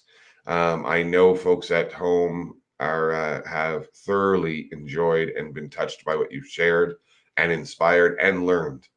And I feel like that happens a lot. I do want to say, now that I've spent time with you on camera, I do think that you should look at broadcasting, just to be clear. I don't know what or how or why, but am I not right, Brennan? Like, no, 100%. I can see it. Like that is whatever too. Sports Center, TSN, the news. Hi, this is Melanie Mark coming live from. No, I'm not doing that. But you know what? I want to give an opportunity for folks, if you don't mind, Brennan, not to steal the mic. But if there are people that are listening that want to ask me a question, I'm happy to answer questions. But Peter, I'm going to share something that I said to you was important that I wanted to share with your listeners. I was 19 when I tried to take my life. And it was a defining moment, right? It was one of those moments when you're like, I've had 20 years of this and I'm not looking forward to 20 more. Like, I'm done. And it was a moment that I had to confront my family and I had to confront my grandparents about what was really going on inside, because I had learned in my life to just fake it. Everything's going great out here without really taking stock and check of what's going on here and here. But in that moment, right, 19 years old in the hospital in Nanaimo, I decided I was going to live. And I think a lot of people have this sink or swim moment, right? So Brennan, you'd asked about the canoe earlier. Throwing people out of the canoe is hard. That's its own action. But for many of us survivors, we've been in the middle of the ocean our whole lives. We've been swimming and trying our best with that determination. And by the way, I'm not a strong swimmer. I'm actually afraid of the water. But we have a spirit. It's our spirit that guides us to fight, right? To live. But with that, we have a responsibility to share what helped us get there, right? And that duty to say, I'm going to live. If I'm going to live, then this is my mission. My mission is I'm going to help people's lives be nothing like mine as a child, whatever I can do in that capacity. And no, I'm not going into TV, Peter. Thank you very much. But I just love this. And so are there other also effing lutely? Oh, absolutely effing lutely. I love that. Okay, so I need a question here. It's question period. Like, I want 5 questions from our guests. Oh, that's a big ask. Here we go. So let's go to some of our top fans who are watching tonight. Okay. And a question from Melanie Mark. We don't normally ever do this. This is a new fun segment. You're dealing with a politician. This is question period. There you go. Well, question. Normally this one we do trivia for charity, and we watch Brendan cry because he's very, very bad at it. Yeah. Okay, no. I haven't won trivia yet on the show. Are you good at trivia, Melanie? Am I good at? I can be. Like, It depends on the topic. It depends. Politics. Yeah, I'm good at cranium. I'm good at Scrabble. If people want to know, so this is what we can talk about. My favorite board game is Sequence. I love playing Nerds with my kids during COVID. I'm working on this badass puzzle right now that's really making me mad. It's 1,000 pieces, and I'm down to like 50 pieces. So I've got to finish it. I applied for the Amazing Race Canada, and we almost made it to the end. We got our names put in the hat, but we weren't selected for season 10. So those are a few fun facts. Education, helping to influence provincial decisions. Here's the question here from Mello. Just fun fact. That's my mom. That's his mom. Mom. Yeah. Hi, Mom. So what advice would you give for an Indigenous woman in education, particularly around helping influence provincial decisions? Well, fun fact, there are more Indigenous women that are getting educated than men, and that doesn't mean that we're better or more competitive. We're just matriarchs, and so we're good at a lot of good things, but women are thriving in the educational stream. I used to be the Minister for Advanced Education Skills and Training. If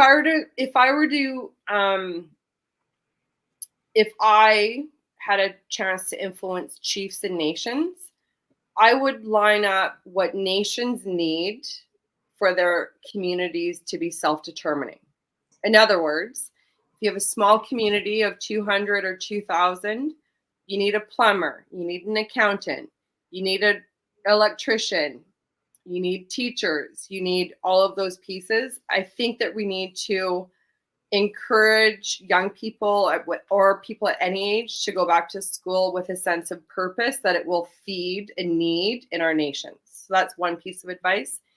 The second piece is, I don't think we know enough at all about politics, and that empowerment is something that I think is starting to happen. People are starting to have a better understanding. What does it mean to be elected?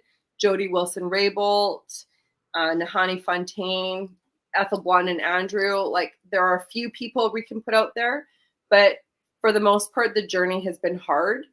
And so being able to speak freely and in confidence that it's not complaining about politics, but sharing the truth about how hard politics is. But ultimately, to your mom's question, we need more people to vote, and we need more people to be engaged, to understand, like, what is the provincial government doing? What is our municipal government doing? And they're kind of banking on us to be apathetic.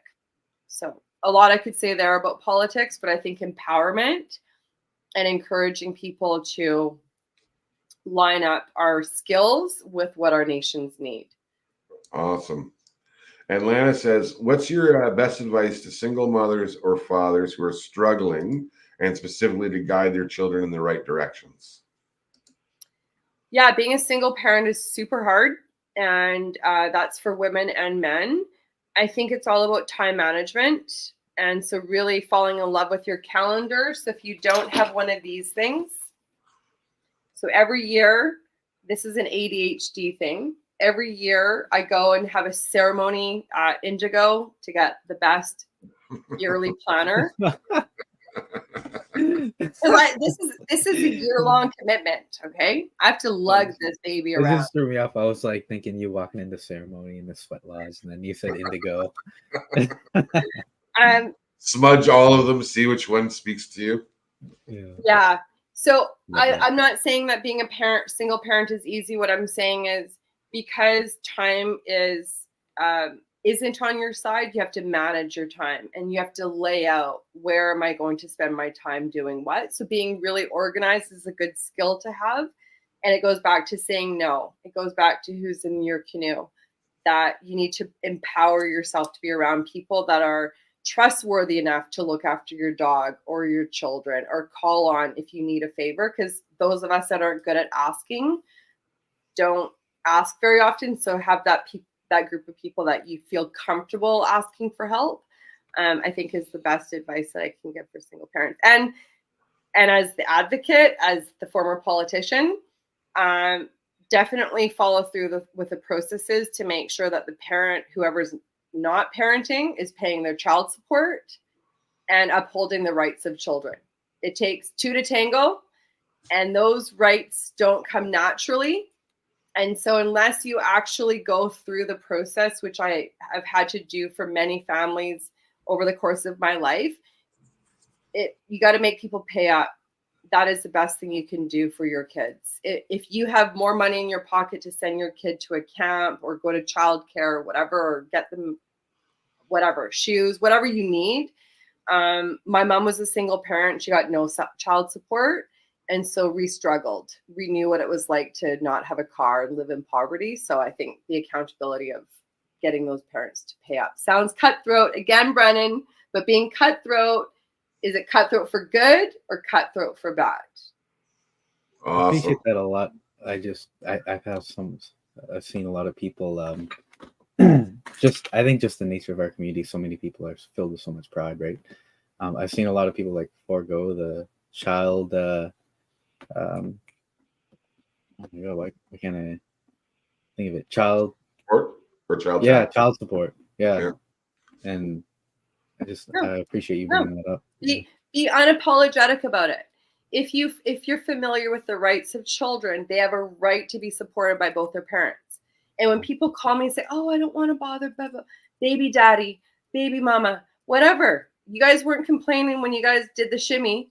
and now the kid is going to pay the price to go without because the person doesn't want to pay child support. It's not a choice, right? But it goes back to rights. Rights, we have to fight for our rights to be upheld. People don't just naturally, honor their rights and responsibilities. I think that is the best thing you can do for children. So thank you, Brennan. I think that's, for me, when I think of our conversation, the best lesson I can leave people, because people often say to me like, well, what's the government doing? And I'm like, government didn't make that baby. No offense. Yeah. But, you've got someone else who's off doing whatever. They've got their truck. They've got their this. They've got their vacations. And I'm like, that's on the backs of not paying child support. And that's wrong. Brought to you by Melanie Mark. We'll hike the sky. This is a public service. This is a public service announcement. Pay your child support. Yeah, PSA, get after your baby daddy. Sorry, it's so mean. All right, that actually works well with this question as well from Linda. How much did it take for you to take what you've been through and turn it around? I mean, it's hard for some people to not be bitter. And I think that's a real accurate assessment, right? Because people either are going this way or they're going that way, right?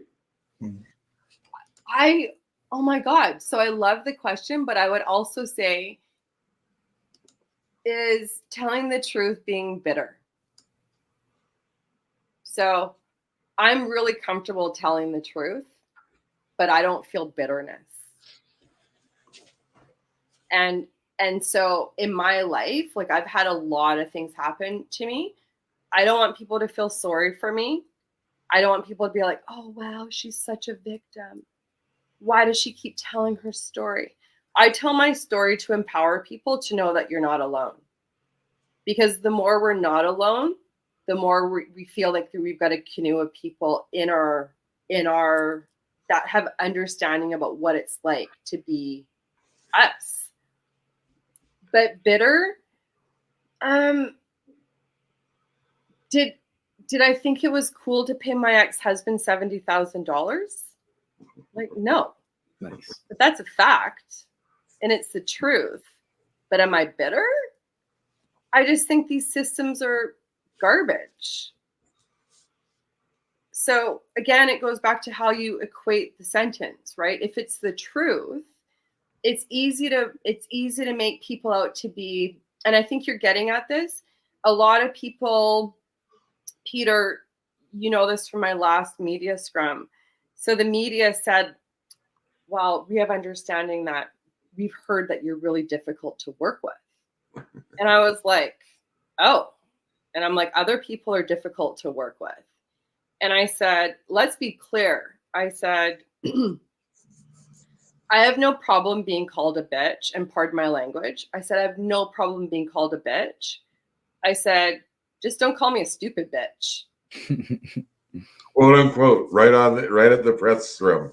I said it. And I said it because it's easy for people to think like, why are you so difficult to work with? And I'm like, well, because the demands on my life as a First Nations woman in politics is harder than my colleagues' lives. And so we need to paddle harder or do better. And so, yeah, maybe I was demanding or what have you, but the idea of being bitter, I just call it the truth. So I don't know. I would appreciate a lesson on the difference between telling the truth and being bitter. But in that moment, that defining moment when I gave my last speech, I had to say, like, it's easy for people to characterize me as a stupid bitch. And what I said to the media, I said, none of you did a good job of cultivating the fact that I was a leader and I did a lot of great things. I was actually the hero in so many of the stories, but you never actually captured that.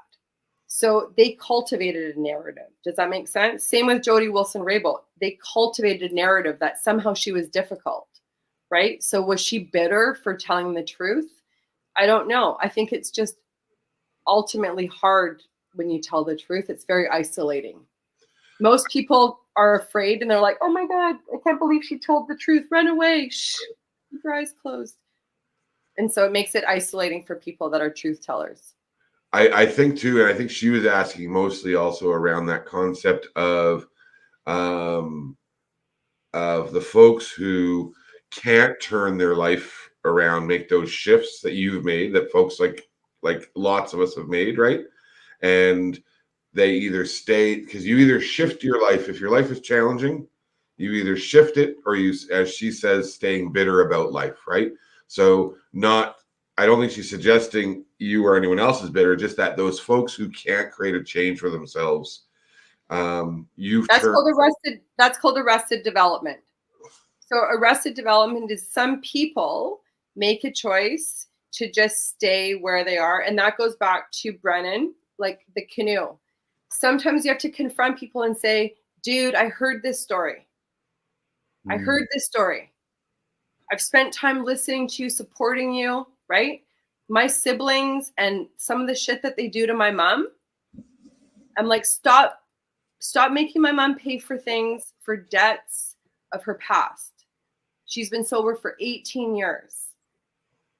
So if that's the question, like there's a victimology that some people just want to keep getting away with, like, oh my God, I had a hard life. I'm like, whatever. See this? Many of us have had a hard life. That doesn't give us an excuse, right, to keep making it harder. So I appreciate the question, but I think the arrested development, for me, take it or leave it. I'm just going to tell you the truth. So no one calls me and asks for my advice if they want to hear what they want to hear. No one, right? So if you want advice and you want the truth, you'll call me and I'm going to give you the best advice to fight for your life, your kids, your land, your family, whatever. But that's enabling versus empowering. So I would impress upon Linda, the more honest we can be with each other. And I'll just give a very, very, it's a small example, but it could have big meaning. If your best friend comes out and says, oh my God, do these jeans look amazing? If you're really your best friend's friend, you're not going to lie to your best friend to walk out the door with some hideous, stupid jeans that make your friend look hideous. Why would you do that?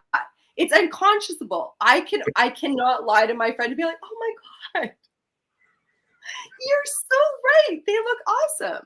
That is wrong. You should be your best friend's friend and you should say, babe, you got an awesome ass, but those jeans, do nothing for it. Right? So there's a way to tell the truth that get both outcomes. But if you lie to people about the truth that they need to hear, you're just perpetuating their arrested development. So is the reality? Sorry, Peter. Go, Brendan. Yeah. Follow-up question. So is the reality like some people just won't accept that when you kind of put that barrier down or that boundary down, and or try to have that honest conversation? Like some people just are not there yet, and to ultimately help them, like you have to step away. Your life can become certainly more isolating. There might be less people in your canoe, but it goes back to, who do you want in your canoe?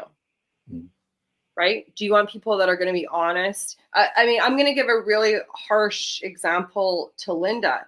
There are some people in my family that I have drawn a line.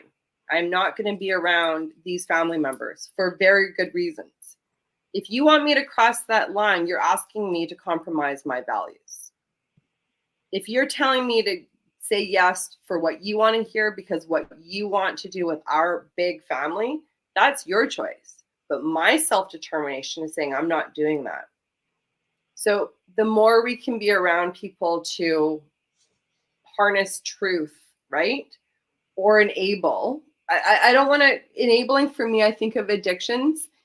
And I don't mean to speak poorly of my family, but all the drug addicts in my family have stole from us, have lied to us, have done all sorts of things to us, right? And guess what? They're going to continue to do so. The more you keep opening the door to let them lie to us, steal from us, and hurt us. Or you can, and I'm not saying it's easy, or you focus your attention and say, I'm going to help you get to treatment. I'm going to help you go down that path, but I'm not going to enable you. I know it's really hard to hear and it sounds easier to say, but I don't know what else to say to people online. I've just been, my dad died from a heroin overdose, with a needle in his arm in the downtown east side. My mom was a crack addict for like 15 years. I was working towards helping to be there when she was ready. And guess what? When she was ready, I set the table for her to be 18 years sober. I didn't show up to help give her $20 to help kill herself, because that did not align with what I was going to do. So for other people in my family that enabled, that arrested development, they often see me as mean, right? I'm so mean. But what they're saying when they say I'm being mean, they're also saying I'm strong. And I think sometimes what they're also saying when they say you're mean is that they actually they haven't figured out that it's not about you, or it's about them and their choices and their behaviors and but it's easier to put it back to you. Oh, Melanie's mean. It's not, I've got a problem and I'm not getting support for it, and I'm causing disruption and chaos. And so even even just that question that Linda talked about around like that, those folks who are bitter, right? We've been talking at our shop this last week about gratitude a lot. We're working on a project. We've just secured a community in the north who's looking to have us support this conversation around confidence, building confidence in young people. And two of the steps of building confidence, one is asking for help, right? And two is being grateful. And so we've been writing and talking lots about gratitude. I'm going to put the link to a really poor quality video. But the message, I stand by the message as the quality of it sucked, but all about gratitude. Because if we can't get grateful, right? If folks are bitter, if they're living in the weeds, right? And they're stuck in those weeds, the reality is that they just cannot they can't see the riches that surround them. And sometimes those riches are hard to see. But at the end of the day, without gratitude, it's very hard to get over that bitterness that Linda's talking about. Without gratitude, it's hard to see Melanie as a helper and not hurting them, right? But let's go back to, so it's really hard to draw boundaries, right? In our community, pack your bags because you're going on a guilt trip. Oh, I never see you. You're never there. You never did this. And I don't need to hear what I don't do. You know what I do in a day? It goes back to, so calling people out. So to Linda, I call people out. Look, man, I got 24 hours in the day. This is the boundary that I'm setting. I can only be at so many places at once. And Brendan, I go to a place where I want people to make me feel good that I'm there. Oh, you're leaving already? You're not staying for 5 hours? No, because I got to clean my house. So people think it's rude, right? When you stand up for yourself and you set boundaries, people think it's rude. I think it's the opposite. I think it's good to have healthy boundaries. But to Linda's point about being able to give people, the truth hurts, right? It's hard to deliver that message and set that boundary for yourself. But if you just keep, as Peter, you're saying with boundaries, if you just keep giving and not taking care of this, what do you have left? And we're trained to be givers. We're trained to be selfless, right? But not if you're just going to be manipulated, connived, and all of those pieces, right? Can I just have another this? Can I just have $50? For what? What did you do for $50? Do you know what I did for $50? I'm just going to keep giving. You got to call people out. And ultimately, Brennan, if you do the math and you turn around and say, these people, I've been schooled how many times? Don't we all have a friend that only calls you when they need something? I had a couple people message me the other night. Hey, can I borrow some money till the morning? It's like 4 a.m. Wait a couple hours. It'll be morning. Boundaries. Yeah. Boundaries, right? Yeah. Or just take, which goes back to the math. Give. Are you a giver in this life? Or are you a taker? And I want to stay on the giving team, but not at the cost of being constantly taken advantage of, right? I want to be on the give, pay it forward team. And the more you set those boundaries, you start to see who doesn't call you and who does, and for what and for why, right? Do they bring me joy or pain? I feel like with food, or did they ask you to borrow money for food, right? Like all of those things become a calculation, and it becomes clear if you're willing to see it. Yeah. This has been a fantastic conversation. It is. I know, but we have to go because I have to make dinner. Yeah, so we do set that boundary. I want to just give a shout out to our friends at home who were super engaged tonight. Again, just remembering that if you are not watching this on YouTube, we now set a goal. Brennan said we're going to get 1,000 subscribers on YouTube by the end of the year. And we've only had this account for 10 years, so it's why we only have 150 subscribers. But so if we only get 10 this year, that's okay. Exactly. Make sure you check out the YouTube, hit the subscribe button.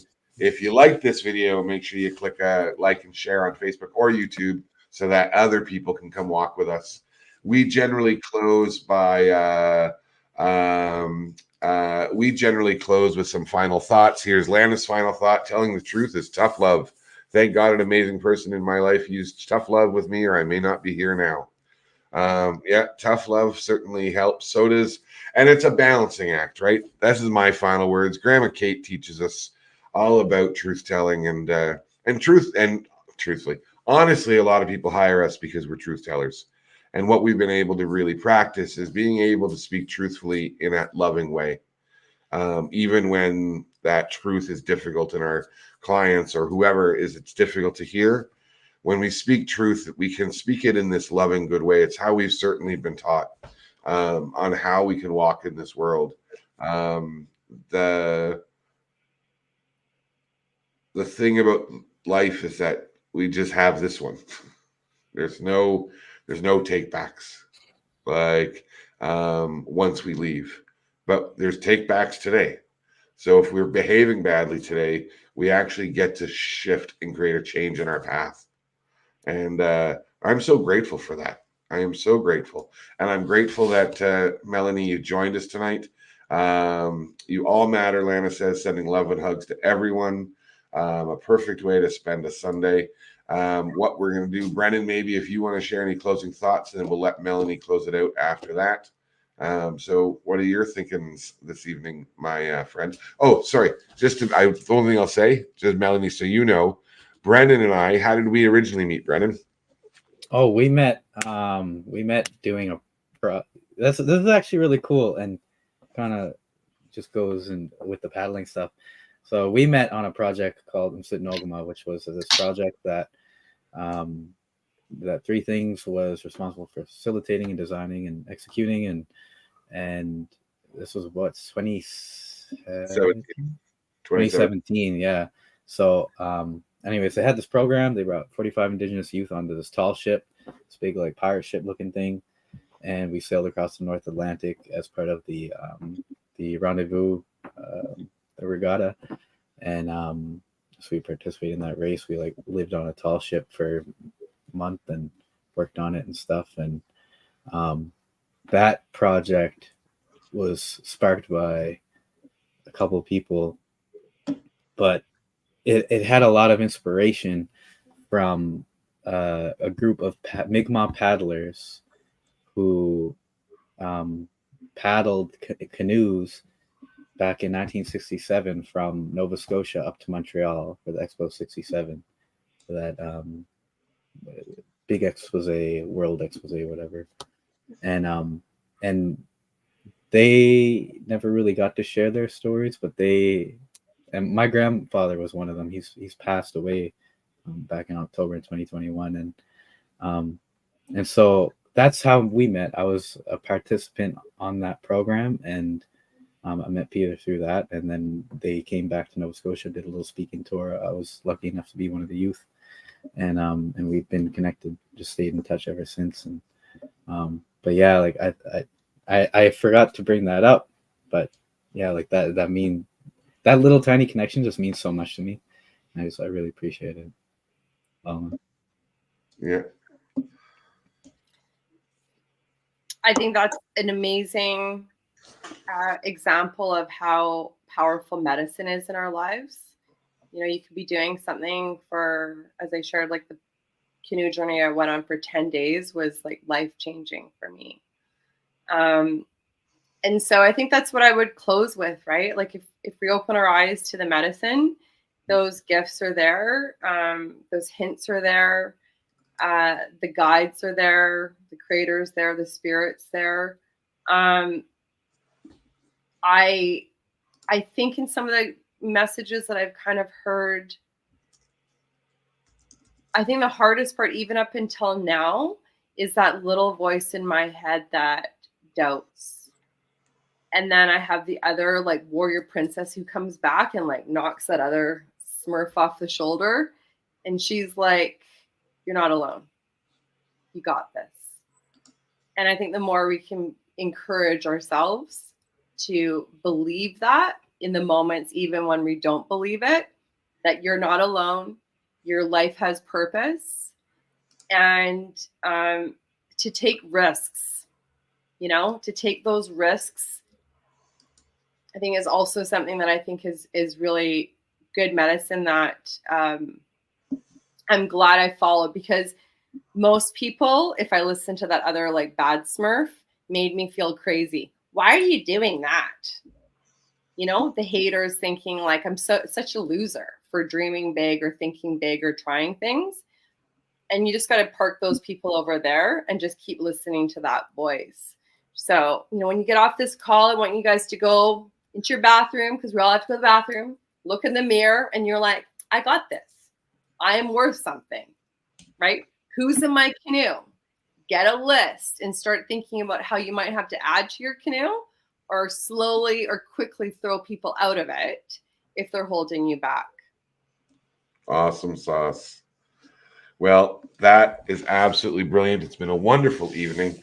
A heads up that if you don't know Leonard Sumner, he's an amazing artist out of Winnipeg, Manitoba. And this week he released From the Ashes, his newest single. And I would certainly recommend checking that out.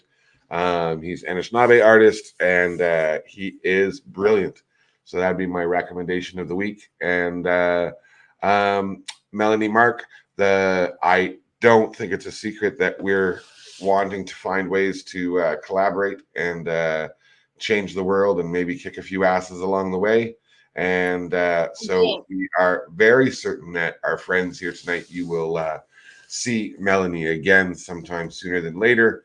And Brennan Gugu, as always, it is the best way to start or end a week. Maybe that'll be next week's discussion. Is Sunday the start of the week or the end of the week? Garfield says Monday's the start. So Garfield says Monday. Well, we'll take it to the cat then. So it's the perfect way to end the week with you. And I'm so grateful for you and just how, it is just amazing that we're in our 4th year of doing this together, and how blessed I am to spend weekend nights with you. Melanie, this has literally been a highlight, and it'll be hard to beat this as the week goes on. You are so loved and so cared about, and I'm so grateful for you. And I can't wait to find the right fit for us to change the world, because I'm all about it. Well, let's do it. Okay, you guys. Brennan, you're amazing. We're gonna get those. We're gonna get that goal. I don't know about 10,000 this year, but we're gonna work towards 1,000. Oh, just 1,000. Oh, 1,000. 1,000. Sorry. May as well be 10,000. I was like going big. May as well be. It might as well be 10,000. I don't think it's. Linda's gonna remember the Smurf analogy. Yes. Just that little miniature bad hater Smurf off your shoulder. Okay, you guys, I'm going to make dinner. Hold on, it's a little puppy break. Oh, perfect. I gotta take Maximus for a walk. Say hi, Max. Oh, hello, Maximus. Maximus, like Maximus Prime? Maximus from Gladiator. Oh, even better. Whoa. Yeah. Okay, I'll see you guys later. Thanks. Peace out. Territory. Bye. Maximus.